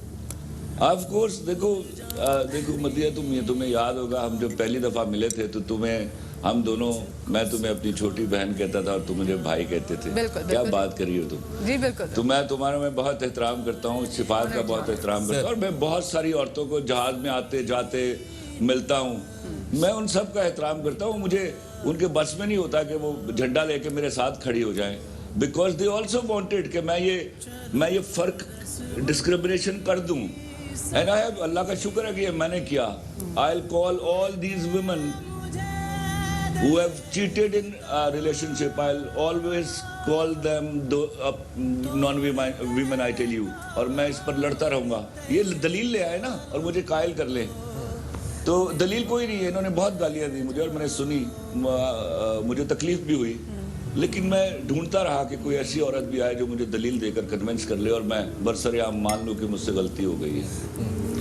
खलील साहब, बड़े अरसे के बाद हमने देखा कि हम सुनते थे अपने बड़ों से कि जी जब वारिस लगता था ना तो बाजार वीरान हो जाते थे। अब हम देख रहे हैं कि ये दौर अपनी आंखों के सामने देख रहे हैं कि लोग गाड़ी में भी अगर ट्रैवल कर रहे हैं तो उन्होंने मेरे पास तुम हो स्क्रीन पे लगाया हुआ है, फोन पे देख रहे हैं। किसी शादी में बैठे हैं तो वहां वो कोने में चले जाते हैं और वो एक जमघट्टा बन जाता है जो सब मिलके मेरे पास तुम हो देख रहे होते हैं। आपको क्या लगता है कि ये कहानी का प्लॉट कुछ ऐसा है कि पूरी आवाम उस तरफ चली गई है और इसको कंटिन्यू रखना चाहिए, आगे इस सीरीज के 1-2 ड्रामे और भी देने चाहिए, या आपको लगता है ये एक आपका ये अपने आपको लगता है कि एक दफा पहली दफा आपने ये कहानी एक मुकदमा खड़ा किया और अब इस मुकदमे को मेरे ख्याल में दोबारा लड़ने की जरूरत नहीं है? नहीं, ये बहुत बड़ा मुकदमा है और ये मुकदमा शायद मुझे बहुत पहले लड़ लेना चाहिए था। मुझे अगर इस बात का एहसास होता कि इसको इस तरह बाउंस बैक करेंगी ऐसी 35-36 खातिर, और मैं इस काबिल हो जाऊंगा ऐसी बात करने के बाद कि मर्दों को एहसास हो कि उनकी कोई पुष्ट पनाही करने के लिए मौजूद है, अच्छे मर्दों की, 2 नंबर और 2 टके के मर्दों की नहीं, तो मैं शायद इसको बहुत पहले लिख लेता। लेकिन ये कहीं मौजूद था मेरे अंदर और मुझे लिखना था। अब मुझे एहसास हो रहा है, मैं जब से देख रहा हूँ कि औरत के हाथों औरत जलील हो रही है, कभी सास के नाम पर, कभी बहू के नाम पर, कभी नंद के नाम पर, और अजीब चुड़ैले बना दिया इन सारे कैरेक्टर्स को। और मैं हैरान होता हूँ कि ऐन उस वक्त जब ये लिख रही होती हैं, इनमें से कोई सास होती है, कोई बहू होती है, कोई नंद होती है और कोई भाभी होती है। तो मेरे तो पूरे, मैंने 70 ड्रामे लिखे, 80 लिखे, मेरे यहाँ तो सास और नंद का आज तक लफ्ज नहीं लिखा गया, क्योंकि मेरी सास दुनिया की बेहतरीन सास थी। और मैं नॉर्मली देखता हूँ सास जो है, आपको सिर्फ एक्सेप्ट करना होता है कि that is another mother to whom you are going to meet. बिल्कुल। लेकिन हम गलती कर रहे हैं बहुत कि हम अपनी नई बच्चियों के ज़हन में ऐसी बुरी चीज डाल रहे हैं कि वो घर से प्लान करके जाती हैं कि हमारी मुलाकात एक डाइन से होने वाली है। वैसे बड़ी जबरदस्त आपने बात की। बल्कि अगर ओवरऑल देखा जाए तो मेरे ख्याल में शायद 99% मर्द हजरात ऐसे हैं जो कि अपनी सास के कॉन्फिडेंट बनते हैं। सास अपनी बेटी से वो बातें शेयर नहीं कर पाती जो अपने दामादों से करती है। एक बड़ा, और ये हमारे कल्चर का हिस्सा है। अनफॉर्चुनेटली ये पोर्ट्रे नहीं हो पाता, ये पोर्ट्रे किया नहीं जाता। वजह क्या है? वजह मुझे तो कभी कभी लगता है ये कोई इंटरनेशनल कॉन्स्पिरेसी है कि हमें ड्रामे का असल मौजूद से हटा दिया गया है और हमें सास बहू के झगड़ों में, हमें रेप के झगड़ों में डाल के हमें ज़हनी तौर पर बर्बाद किया जा रहा है। इस बात को मैं बार मैं 4 साल पहले से कह रहा हूँ कि खुदा के वास्ते इस पर बैठना चाहिए और सोचना चाहिए ये हो क्या रहा है। हमारे यहाँ क्यों वैरायटी ऑफ द टॉपिक्स क्यों नहीं डिस्कस किए जा रहे हैं? और एक टॉपिक को पकड़ के हमारे यहाँ ये आलम हुआ कि मेरा दिल करता था मैं चीखे मार के रोऊं, लेकिन मैं कहता कुछ नहीं था क्योंकि मैं अपने राइटर्स के बारे में बात नहीं कर सकता, तो तकलीफ होती थी मुझे। आज मैं खुदा की कसम दिल के फफोले फोड़ रहा हूँ कि क्या ये हो क्या रहा है।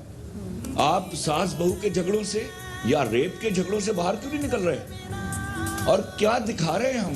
क्या हमारे यहाँ महज ये सारी प्रॉब्लम्स हैं? क्या ये these are the issues of the society which we are facing? I'm so sorry. हमारे यहाँ मोमबत्ती सरकार कभी मोमबत्तियाँ लेकर ये कहने नहीं निकली कि आओ यूरोपियंस पर, अमेरिकन्स पर या बाहरी दुनिया पर डिपेंड करना कम करो, अपनी इजादात करो, लड़ो उसके लिए। हम दूसरों की इजादात पर भरोसा किए उनको गालियां दे रहे हैं, उनकी इजाद की हुई चीज़ें इस्तेमाल करते हैं और उनको गाली देते हैं। यार हम ये क्यों नहीं सोचते कि अब वक्त आ गया है कि हम भी इजादात करें, हम भी दुनिया को कुछ दे दो, फिर दो गाली उनको। हम उनका नाम लेके अब चीजें उनकी इस्तेमाल करते हैं इजाद की हुई, फिर मजहबी बुनियादों पर उनको गालियां भी देते हैं। हम गलती करते हैं बहुत बड़ी। हमने कभी भी सोचा ही नहीं है कि we should be now self sufficient. Exactly Khalil साहब, बड़ी दिलचस्प बात, improvising and creating things. Absolutely true sir. एक डायलॉग है, मोदी को फेवर करने के लिए निकल आती हैं बाहर, और मोदी जब जूता मारता है कश्मीर में आपके मुंह पे तो आपकी मोमबत्तियां बुझ जाती हैं। ये एक बड़ी दिलचस्प बात है। मर्दों के साथ रोज पता नहीं क्या खिलवाड़ हो रहे हैं। आप में से कोई बाहर नहीं निकलता। और मुझे मर्द हजरात से भी एतराज है कि ये भी बदकिस्मती से मुस्कुराकर सुनते रहते जब इनको गालियां दी जाती हैं, भेड़िया, दरिंदा, फलां। बिल्कुल दुरुस्त बात। क्यों भाई? बिल्कुल जरूरत क्यों आ रही है आपके अंदर? हम इतना एहतराम करते हैं, अच्छी औरत की जूतियों में बैठते हैं। आप सोचिए कहां से शुरू होता है ये सिलसिला। एक माँ आप हम सबकी साझी है, हम बगैर अपने रुतबे स्टेटस देखे उनकी जूतियों में बैठते हैं सब। तो माँ कौन है? औरत। अच्छी औरत का हम एहतराम करते हैं, हमारी आंखें उनकी जूतियों के ऊपर नहीं जाती। कौन है वो अच्छी औरत? एक औरत। हम मर्द पालते, बेटियां पालते, बहनों को की शादियां करते। हमारा जो लोअर मिडिल क्लास आप देखिए तो सही, उसमें मर्द का हाल क्या हो रहा है। बेशक ऐसा है सर, मर्द बड़ा बेचारा है चंद इस मर्द मामले भेड़िए हैं ना, देखिए और खास तौर पे जो मिडिल क्लास और लोअर मिडिल क्लास बुरे मर्द हैं उनको हम औरतों के साथ मिलकर गाली देते हैं। सही, दुरुस्त बात है, दुरुस्त। सर एक आपने जो बात कही आपको भी हमारे साथ मिलकर बुरी औरत को गाली देना होगी। सर आपने जैसे अपने डायलॉग में, अपने स्क्रिप्ट में आपने जो एक लाइन लिखी है, उस हर लाइन की पजीराई हुई है। और ख़ास तौर पे जो एक डायलॉग जो कि हमने देखा कि सोशल मीडिया पे बड़ा डिस्कस हुआ, ना सिर्फ पाकिस्तान में बल्कि पाकिस्तान से बाहर, वो क्या है ज़रा हम नाज़रीन को भी सुनवाते हैं, फिर आपसे उस पर कमेंट भी लेंगे। ये डायलॉग चलाइएगा। औरत फितरतन बेवफा नहीं होती, और जो बेवफा होती है वो फितरतन औरत नहीं होती। आजमा कर देखिए। ये दुनिया अच्छे मर्दों की वजह से नहीं चलती, अच्छी औरत की वजह से चलती है।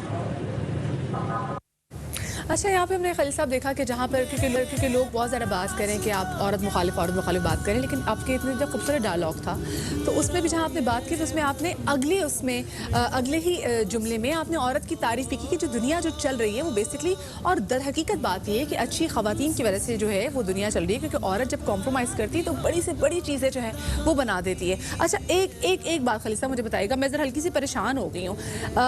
आपने बोला कि जब आपने प्यारे अफजल में जो बड़ा जो कैरेक्टर था जब वो बना था तो आपको प्लेन में आपको दुरुस्त करूंगा यहाँ। अच्छा, बिल्कुल, औरत कंप्रोमाइज नहीं करती। हाँ, औरत मोहब्बत करती है और जब कंप्रोमाइज करती है तो बर्बाद कर देती है। सही। अच्छा ठीक, ये बिल्कुल इनका जी पॉइंट ऑफ व्यू है। अच्छा खलील साहब, आपने जब बताया कि आपके एक प्लेन में खातून ने जो है वो उसने आपको पीछे से कमर पे एक थप्पड़ लगाया कि आपने क्या किया, ये मुझे बताएगा, ये जो भी आखिरी एपिसोड जो मेरे पास उनकी जब ये आएगी तो क्या उसके बाद भी कुछ ऐसी ही एक्सपेक्टेशंस हैं या फिर लोग उसमें आपसे गले मिलेंगे कि वाह क्या कमाल किया, दानिश से तो जबरदस्ती हो गया। अब तो मैं सोच रहा हूँ मदिया, अब तो मुझे लगता है मैंने मारनियां फाड़ के। ना करे खलील साहब, ना करे क्यूरियोसिटी बढ़ती जा रही है भाई साहब। सर वैसे पूरे ड्रामे में जो मेरा सबसे फेवरेट किरदार है ना, ये वो बच्चा है जिसने अपने वालिद साहब के लिए रिश्ता ढूंढा। अल्लाह ऐसे अच्छे बच्चे हर घर में रखे कि जैसे वो हालात को देखे वो अपने जनाब पेरेंट्स के लिए अल्टरनेट ढूंढने। सर ये बच्चा जो है बड़ा पिवटल किरदार है इसका पूरी कहानी में। तो अब एक ही बच्चा है, आपने उसको इस पर मैंने एक मीम भी देखी, लेकिन ये भी याद रखिए कि बच्चे के रिश्ता ढूंढने से पहले उसमें एक शर्त लाजिम है कि माँ घर से चली गई हो। हाँ, ये दुरुस्त है, ये सही है, लेकिन बहरहाल बड़ा सेंसिटिव बच्चा है, बड़ा सेंसिटिव, बड़ा जिम्मेदार घर पे हुई और वो रिश्ता ढूंढने निकला तो दोनों घर से बाहर बैठे होंगे। अच्छा मुझे ये बता दें, मैं खलील साहब अल्लाह दी कसम मैं तो टेंशन ही पै गई है थोड़ी गलतों के, भाई इसका मतलब है। और आपको पता है वैसे भी आज हमने खबर ही शेयर की थी कि सिंध में जो है ना ये ऑक्सीजन की जिस तरह की जो चीज़ें ना वेंटिलेटर्स की बड़ी कमी है।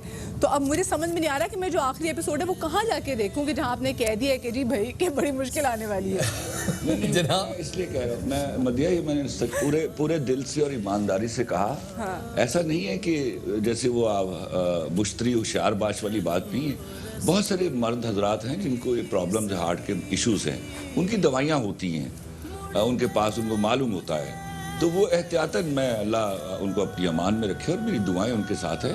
क्योंकि हम मर्द जब जज्बाती होता है ना तो औरत से ज़्यादा जज्बाती हो जाता है, क्योंकि औरत तो एक मुसलसल जज्बात की हालत में रहती है ना, तो मर्द कभी कभार होता है। तो ऐसी सूरत हाल गिरा गुजर सकती है उसके ऊपर, तो वो करीब रखे दवाई। मैं आपको लिटरली बोल रहा हूँ, बहुत सारी तकलीफ हो सकती है। सही सर, बड़ी आपने जो है ना ज़बरदस्त इस सारे मामले पर रोशनी डाल दी है। अब थोड़ा सा फिल्म के हवाले से बात करेंगे सर। आप क्या ही अच्छा होता कि ये मौजू जो आपने ड्रामे में दिया 800 850 सीन में आया है। ये अगर इसी तरह 60-65 सीन में 70 सीन के अंदर स्क्वीज कर दिया जाए तो एक बड़ा ज़बरदस्त थ्रिलर डेवलप हो सकता है। फिल्म में हम बड़ी माजरत के साथ कहना नहीं चाहिए लेकिन मार खा रहे हैं। जो पड़ोसी मुल्क है उधर बड़ी ज़बरदस्त सब्जेक्ट्स के ऊपर बड़ी नई फिल्में बन रही हैं। हमारा फिल्म बड़ी फार्मूलेटेड हो गई है, बड़े फार्मूला के अंदर लॉक हो गई है। तो सर ऐसा कुछ है इम्कान कि ये सब्जेक्ट या इस तरह के दीगर सब्जेक्ट्स फिल्म में भी आएंगे? शिफात, मज़े की बात यह है कि हमने कुछ 3-4 महीने या शायद साल भर सोचा कि इसको फिल्म बना दिया जाए, लेकिन मैं इसके मानने के बावजूद इसके मुखालिफ था, क्योंकि इतना कुछ कहा नहीं जा सकता था फिल्म में। फिल्म के पास बात करने के लिए 1.25-2 घंटे के से ज़्यादा नहीं होते, बाकी गाने आ जाते हैं और बात कहने से रह जाती है। तो मेरे ख्याल में ये जस्टिफाइड हुआ और अल्लाह ने साबित किया कि इसको सीरियल ही बनना चाहिए था। और आप यूँ ना कहिए, देखिए हमारे यहाँ प्रॉब्लम क्या आ रहा है कि फिल्म जो है वो उस जगह पर नहीं पहुँच रही, इसलिए कि कहीं हमारे अंदर का घमंड नहीं निकल रहा, कहीं हमारे अंदर एक दूसरे से सीखने की आदत जो है ना वो डेवलप नहीं हो रही। जब तक हमें एक दूसरे से सीखने की आदत डेवलप नहीं होगी और हम मुड़ मुड़ कर बॉर्डर पार देखते रहेंगे मौजूआत के लिए, तो हमें इस तरह के मामलात फेस करना पड़ेंगे। मैं बार बार अर्ज करता हूँ कि एक ज़माने में फिल्म कुछ अनपढ़ों के हाथ में थी, तो सोचा मैंने ये था कि फिल्म पढ़े लिखों के हाथ में आएगी तो शायद हम बेहतरी की जानिब गामजन हो जाएं। लेकिन मैंने देखा कि पढ़े लिखे लोगों के यहाँ तकब्बुर ज़्यादा है, तो तकब्बुर से फिल्म नहीं बन सकती, याद रखिए। बिल्कुल, लेकिन और फिर इतनी इन हाउस साजिशें हैं, हम अभी तक ये तय नहीं कर पाए कि हमें एक दूसरे के साथ खड़ा होना है और एक दूसरे के साथ खड़ा होने की वजह से हमारी इंडस्ट्री और मुल्क की इज्जत हो जाएगी। अभी तक हमारे अंदर ये चीज़ बेदार नहीं हो रही। सही। अच्छा, फितरी तौर पर हम कहीं हासिद कौम की तरह डेवलप हो। खलील साहब, आपने बड़ी कमाल एक फिल्म लगी थी पंजाब नहीं जाऊंगी। सो उसके बाद जब आपकी जो अगली फिल्म आने वाली है तो उसमें भी कुछ ऐसा शिफ्ट हुआ ना पैराडाइम की, पहले खातून पे फिल्म बेस थी और मर्द हजरत पे फिल्म बेस है। बिल्कुल भी नहीं। मजे की बात यह है कि लंदन नहीं जाऊंगा जो आ रही है, जी जी, वो film again I am talking about partly women rights. जी जी, मैं सबसे ज्यादा वीमेन राइट्स के बारे में लिखने वाला आदमी हूँ। I claim I am a feminist, और वो जो 35-36 मोमबत्ती सरकार है, दे आर नॉट फेमिनिस्ट। कम से कम देखें सोसाइटी के अंदर जो बात होती है, हम उनको जो भी नाम देना चाहें, मोमबत्ती माफिया के, मोमबत्ती सरकार के, लेकिन बहरहाल कोई होता है जो बाज़ औक़ात सोसाइटी में ऐसे मौज़ूआत जिन पे कोई उठता नहीं है वो उठते हैं और एक डिबेट, एक हेल्दी डिबेट का माहौल बनता है। कौन उठते हैं और क्या उठते हैं यार, मुझे बता दो ना शिफात अली। हमें डरपोक बात ना करो, मैं डरपोक आदमी नहीं हूँ, आप डरपोक हैं सर। मेरे ख्याल से वो बिल्कुल कहीं किसी अच्छे मौजू के लिए नहीं उठी वो। सर बिल्कुल आपकी बात दुरुस्त हो सकती है। हमेशा मेरे माशरे की तबाही के लिए कोई रीजन क्रिएट की है।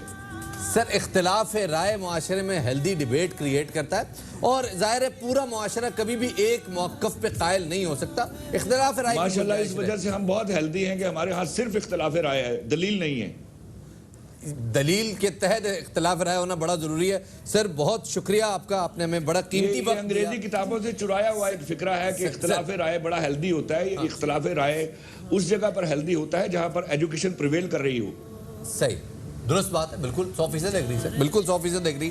और ये बड़ा जरूरी है कि बात को दलील की बुनियाद पे किया जाए, क्योंकि अगर दलील है जिसमें दलील शामिल हो। बिल्कुल, बेशक। बहुत शुक्रिया जी खलील कमर साहब, पाकिस्तान के नामवर लिखारी, जो ना सिर्फ फिल्म जब लिखते हैं तो कमाल लिखते हैं, बल्कि जब ड्रामा लिखते हैं तो उसमें भी रूह फूंक देते हैं। हर डायलॉग कमाल और हर डायलॉग ऐसा कि जिसने बहुत ज़्यादा शोहरत हासिल की। बहुत शुक्रिया जी खलील कमर साहब हमारे साथ मौजूद थे। और जनाब ये वो ड्रामा है जिसको हर कोई देख रहा है, जिसमें बात आपसे डिस्कस कर रहे थे कि मतलब सिर्फ ख़वातीन, तो उमूमी तौर पे ख़वातीन के बारे में कहा जाता है कि ख़वातीन जो है वो ज़्यादा ड्रामा देखती हैं, लेकिन ये एक ऐसा ड्रामा है जिसको ना सिर्फ ख़वातीन बल्कि मर्द हजरात भी दिल खोल के जनाब देख रहे हैं, चाहे वो दफ्तर में हो, जिसको जहाँ जहाँ टाइम मिल रहा है वो यूट्यूब पे ड्रामा खोल के देख जरूर। इसी वजह से जो लास्ट एपिसोड जो शिफात इसकी जो अपलोड हुई है, जो उस पर यूट्यूब पे आई है, उसके एक ही दिन में ऑलमोस्ट लाइक 77 लाख लोगों ने उसको 7.7 million in one day. 7.7 million in one one day 24 hours के अंदर इसके व्यूज हुए। छोटा सा ब्रेक शामिल करते हैं जी, छोटा सा ब्रेक शामिल करते हैं। ब्रेक के बाद दोबारा हाजिर होंगे, हमारे साथ रहिएगा।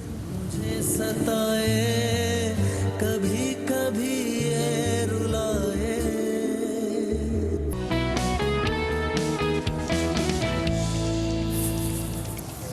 जनाब, ब्रेक के बाद खुशामदीद कहते हैं आपको। बाखबर सवेरा में ब्रेक पे जाने से पहले बड़ी हमने कोशिश की। Khalil Rahman Qamar sahab, he is been very generous, उन्होंने अपने कीमती वक्त में से हमें वक्त दिया और हमने आपके सामने ज़रा ड्रामा के ऊपर, कंटेंट के ऊपर और जो आने वाली एपिसोड है उसके ऊपर हमने एक बहस की। लेकिन अब खबरें भी बहुत सारी है, तो खबरों को शामिल करते हैं। बिल्कुल, खबरों में शामिल करते हैं। जरा क्रिकेट के हवाले से शफात हम बात कर लेते हैं। मतलब देखिए जी, सेंट्रल कॉन्ट्रैक्ट में शामिल पाकिस्तानी क्रिकेटर्स का नेशनल क्रिकेट अकेडमी में आपको मालूम है कि फिटनेस टेस्ट हुए हैं, जिसके मुताबिक साबिक कप्तान सरफराज अहमद जो हैं और आबिद अली के फिटनेस लेवल में नुमायां बेहतरी आई है, जबकि शान मसूद और बाबर आजम की फिटनेस का मेयार बेहतरीन है। अलबत्ता कई खिलाड़ी हम ऐसे भी देख रहे हैं जिनको इस वक्त जब उनका फिटनेस टेस्ट हो रहा था तो बीमारियों ने भी घेर लिया है और पहले रोज सिर्फ 10 खिलाड़ियों की हाजिरी ही यकीनी हो सकी और अब मजीद 2 दिन आजमाइश का मरहला भी जो है वो शफात जारी रहेगा। उस्मान शिनवारी जो है उनको टाइफाइड है जनाब, वो इस वजह से फिटनेस टेस्ट में शरीक नहीं हो सके।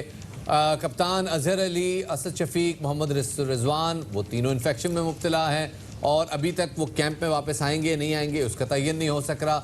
हसन अली और फ़खर जमान की अगर बात करें तो हसन अली रिब में जो उनके हेयर लाइन फ्रैक्चर था वो उसके बायस वो थे, फ़खर जमान को बॉल लगी थी वो उसके बायस इंचर हैं। तो अब जो है ना वो क्रिकेट के हवाले से इतलात ये हैं कि फ़िटनेस के कम से कम मुकर्ररा मेयार के हुसूल में नाकाम रहने वाले खिलाड़ियों की माहाना तनख्वाह 15 से 20% बतौर जुर्माना काट ली जाएगी। बिल्कुल जी, और इसी हवाले से बात करने के लिए हमारे मौजूद हैं हमारे senior sports journalist Shahid Hashmi साहब। हाशमी साहब, मतलब खबर आ रही है कि सेंट्रल कॉन्ट्रैक्ट याफ्ता प्लेयर्स ने फिटनेस टेस्ट में पहले उन्हें बीमारियों ने आ घेरा है और पहले रोज सिर्फ तकरीबन 10 खिलाड़ी ही जो है वो हाजिर हो सके हैं। तो ये क्या हो गया हमारे खिलाड़ियों को एकदम से एक साथ?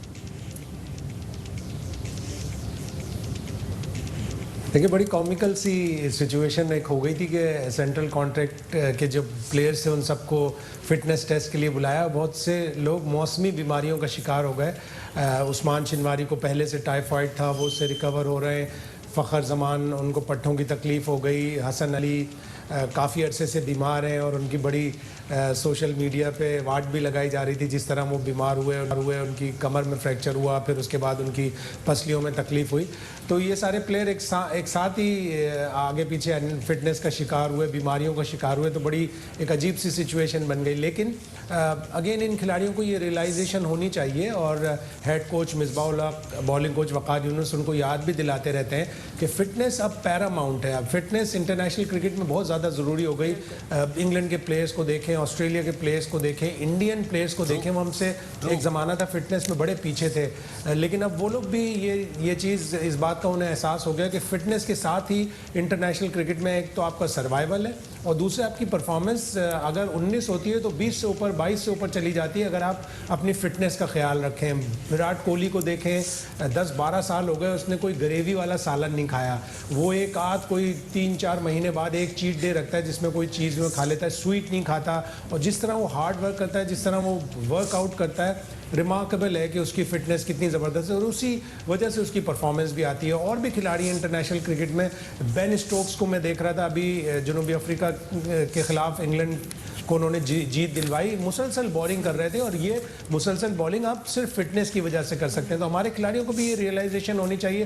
3-4 खिलाड़ी बड़े अच्छे हैं, शान मसूद की खुसूसन मैं तारीफ़ करूँगा, फवाद आलम की करूँगा कि ये लोग फिटनेस का अपना बड़ा ख्याल रखते हैं और इस वाले फिटनेस टेस्ट में सरफराज की फ़िटनेस में बेहतरी आई है, आबिद अली की फ़िटनेस में बेहतरी आई है। एक ज़माना था कि आबिद अली को इसलिए छोड़ जाते थे कि वो फिटनेस में थोड़ा सा लैग करते थे और 2 खिलाड़ी जिनको आप जो बातें बता रहे हैं इंशाल्लाह हमारे जितने भी सीनियर्स हैं वो भी बताते हैं कि जब कोई T20 लीग होती है कहीं पे भी और वहाँ पे हम जाके किसी भी इंटरनेशनल खिलाड़ी को देखते हैं तो वो इतना सख्त होता है कि उसको लगता नहीं है कि ये आदमी जो है ये जो किसी तरह से मतलब इंसान है, वो पूरे का पूरा सॉलिड होता है। हमारे वाले खिलाड़ी जो हैं वो बिरयानियाँ भी खा रहे होते हैं मैच से पहले। तो ये बहरहाल एक फ़िटनेस एक बड़ा मसला है। अब ये बताइएगा कि जो खिलाड़ी शरीक नहीं हुए इस फिटनेस कैंप में तो उनके अब टेस्ट कब होंगे नहीं होंगे, उसके हवाले से कुछ बताइएगा। बाद में होंगे अब ये टेस्ट, और जैसे जैसे ये रिकवर हो जाएंगे। 2-4 प्लेयर बाहर भी थे, जैसे मोहम्मद आमिर बाहर थे, बांग्लादेश प्रीमियर लीग खेल रहे हैं। वहाब रियाज बाहर है, वो भी बांग्लादेश प्रीमियर लीग खेल रहे हैं। तो ये जब आ जाएंगे इन लोगों के भी फिटनेस टेस्ट होंगे, और आमिर और वहाब तो हमेशा फिटनेस में आगे रहे हैं, तो उन लोगों का भी प्रॉब्लम नहीं होगी, आगे हो जाएंगे टेस्ट। और इंशाल्लाह पाकिस्तान की सीरीज़ भी होगी बांग्लादेश से, उसके भी पॉजिटिव साइंस अब आ रहे हैं कि कम से कम वो 3 T20 खेलने के लिए तो तैयार हैं, वो टेस्ट मैच खेलने के लिए भी मेरे हिसाब से तैयार हो जाएंगे। बहुत शुक्रिया जी। शायद हाशमी साहब हमारे साथ मौजूद थे। कल जी ऑस्ट्रेलिया में जो बिग बैश हो रही है उसमें एक बड़ा ज़बरदस्त दिन था। एक दिन में 2 हैट्रिक्स हुई जी, एक तो अफगानिस्तान से हो गई और दूसरी पाकिस्तान के हारिस रऊफ ने जनाब हैट्रिक की है। और पहली बॉल जब उन्होंने कराई तो वो थर्ड मैन पे कैच हुआ, ठीक है जी। दूसरी बॉल जो ये पहली बॉल जो थी उन्होंने 144 की स्पीड से कराई थी। जो दूसरी बॉल उन्होंने चेंज ऑफ पेस दी वो तकरीबन 125 की स्पीड पे थी, जिस पे बैट्समैन के ग्लव से लग के वो बोल्ड हो गए। हैट्रिक चांस बना, कोई बात नहीं जी, आदाब करते हुए, आदाब बजा लाते हुए वो आगे बढ़े। जब तीसरी बॉल करने आए, आप पेस चेक करें जी, 150 की स्पीड से जी हारिस ने बॉल की तीसरी, और क्या कहने जनाब। और अब वो पाकिस्तान की बिग बैश लीग में हैट्रिक करने वाले पाकिस्तान के पहले बॉलर बन गए। और जो कमाल किस्म की परफॉर्मेंस हारिस रऊफ ने दी है कि इस वक्त पूरा पाकिस्तान खुशी से यही हर एक को बता रहा है कि मेरे पास हारिस है, मेरे पास तुम हो। हारिस को देख देख के लोग यहाँ पर कह रहे हैं। और हारिस ने एक बड़ा ज़बरदस्त किस्म का एडिशन है, और जो परफॉर्मेंस लेवल है और जो मतलब फिट, अभी क्योंकि हम खिलाड़ियों की फिटनेस की बात कर रहे थे कि उनका फिटनेस लेवल कितना डाउन होता जा रहा है दिन ब दिन, लेकिन अगर हम हारिस की फिटनेस की बात करें तो वाओ, आई मीन ज़बरदस्त। शफात, ये एक बड़ा दिलचस्प मामला है जी। और अगर आप देखें हारिस को कि जिस तरह से वो परफॉर्म कर रहे हैं अपनी बिग बैश में, आपने देखा होगा कि इस साल उन्होंने अपनी पहली बॉल पे विकेट ली थी। सो ऑब्वियसली इस वक्त हारिस रऊफ जी ट्विटर पे छाए हुए हैं। और कल आपने देखा कि जो ऑफिशियल अकाउंट है ट्विटर पे बिग बैश लीग का, वो भी हैरान था कि आज क्या हो रहा है। और क्योंकि कल सियासी तौर पे भी बड़ी गहमा गहमी का दिन था, और KFC बिग बैश पे भी बड़ा अच्छा खासा जो है वो गहमा गहमी थी। सो यस डेफिनेटली जनाब, ये एक ज़बरदस्त सिचुएशन है। पाकिस्तान को एक नया बॉलिंग टैलेंट है। वकार यूनुस ने बड़ी तारीफ की है। वकार यूनुस की तारीफ की, मतलब बच्चा बच्चा चप्पा चप्पा कोने कोने में हारिस रऊफ की हो रही है तारीफें। And we are so proud of you Haris. मेरे ख्याल मतलब अगर हमारा ये हालत, उनकी फैमिली खुशी से, मतलब उनका क्या हाल होगा। एक छोटी सी ब्रेक की तरफ हम लोग जा रहे हैं, आप लोग कहीं में जाइएगा।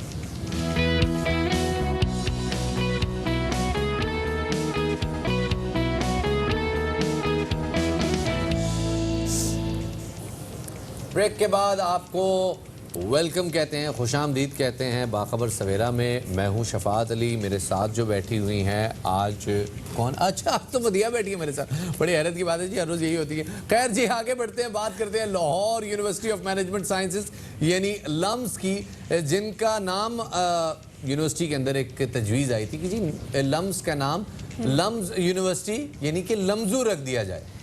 एग्जैक्टली मतलब पीर के रोज़ इंतजामिया की जानिब से जब ये तजवीज़ आई थी कि जी इस लम्स का नाम जो है वो लम्जू रख दिया जाए, तो उसके बाद हमने देखा कि काफ़ी ज़्यादा मीम्स बनी, ये सोशल मीडिया पे ट्रेंड भी करता रहा।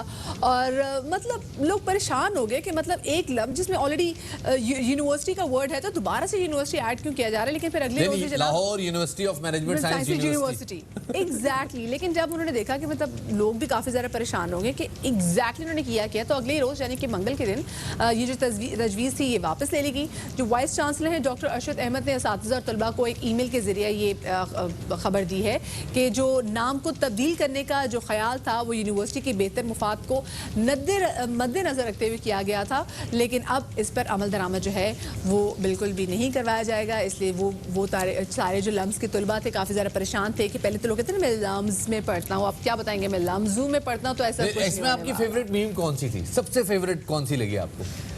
अभी तो मेरे ज़हन में नहीं आ रही। मुझे जो सबसे फेवरेट लगी ना वो थी यस्सू पंजू लम्जू हार कबूतर डोली। हंस के पागल हो गए। एग्जैक्टली जनाब एक साबिक स्टूडेंट है जनाब लम्जा और हमारे साथ सख्त मौजूद हैं, जरा उनसे पूछते हैं जी कि क्या हुआ, कैसे इस लम्स का नाम लम्जू पड़ा और क्यों वापस हो गया, ये भी एक बहरहाल सवाल है। तो जनाब हमजा हमारे साथ मौजूद है जी। हमजा ये बताइए कि ये नाम चेंज क्यों हुआ, क्या था, क्या ख्याल था, क्या सोच थी, क्या नजरियात थे कि लम्स का नाम लमजू कर दिया जाए? ये कितना क्रिएटिव आइडिया कैसे आया? जी, Lahore University of Management Sciences जो है ये जब सन 1986 में बना था तो ये एक मैनेजमेंट साइंसेस का स्कूल था जिसमें MBA और इकोनॉमिक्स और ह्यूमैनिटीज़ जैसे सिर्फ एक स्कूल जो है वो बना।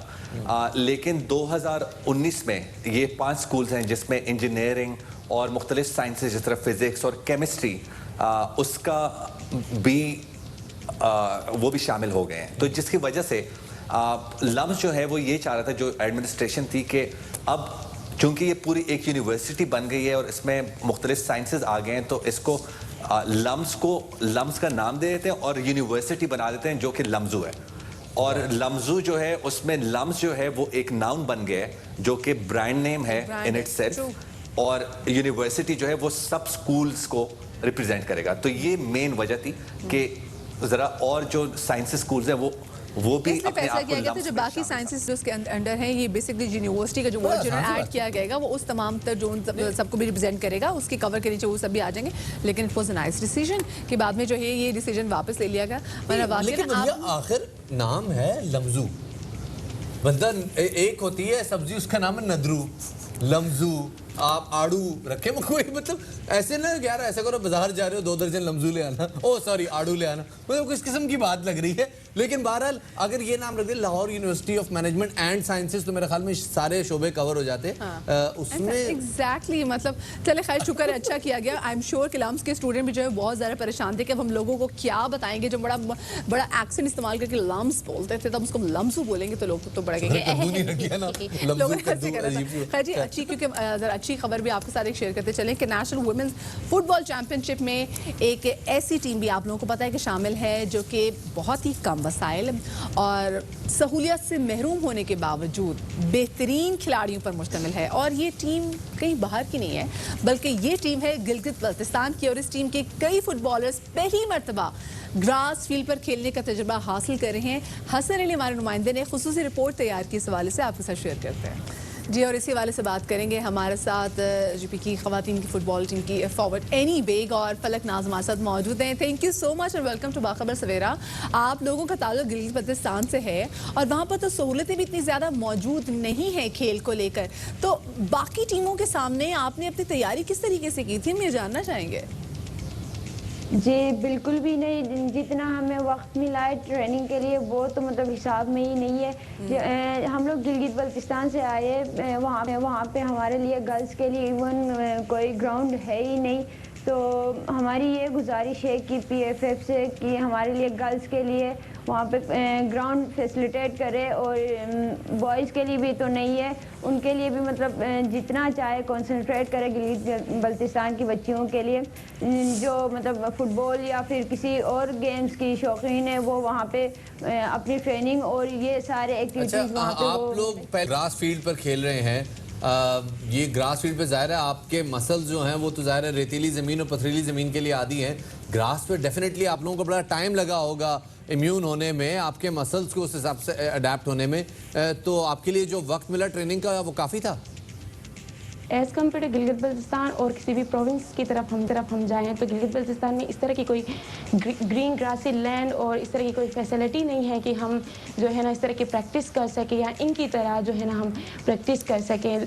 बेसिकली जो है ना जो हमारा जो गेम है वो ग्रीन ग्रासी लैंड पे होता है, लेकिन हम वहाँ पे अपने जो है ना स्कूल ग्राउंड्स में या खेतों में या इस तरह के पथरीले जगहों पे हम जो है ना गेम्स खेलते हैं, जिसकी वजह से हमारे पास बहुत कम एक्सपीरियंस होता है। हमारा जो है ना ज़्यादातर जो ट्रेनिंग होता है या कोई सेशन होता है, कैंप लगता है, वो 2 to 3 वीक्स का लगता है, फिर भी वो हमारे लिए काफ़ी नहीं होते क्योंकि वहाँ पे green grassy proud of you की सहूलियत ना भी होते हुए आपने कमाल बेहतरीन कारकर्दगी का मुजाहरा किया है। और अब हम बात करेंगे एक ऐसी शख्सियत के हवाले से जो कि पाकिस्तानी फिल्म इंडस्ट्री के रॉबिन हुड के नाम से जाने जाते थे। सुल्तान राय साहब की हम बात कर रहे हैं और उनको अपने मद्दाहों से बिछड़े हुए 24 साल बीत गए हैं। तकदीर में मैं तो कहूँगा कि ऐसी जोड़ी पैदा नहीं हुई थी जो कि तकरीबन कोई 24-25 साल कामयाबी के साथ रही। जनाब सुल्तान राय साहब को बिछड़े हुए हमसे एक बड़ा अरसा गुजर चुका है, लेकिन उनके डायलॉग आज भी मुतवस्सित तबके का, गरीब तबके का लहू गरमाते, और हमारे हीरो हैं वो बिलाशुबा आपसे अब मुलाकात होगी कल। अपना ख्याल रखिएगा, अल्लाह हाफिज़।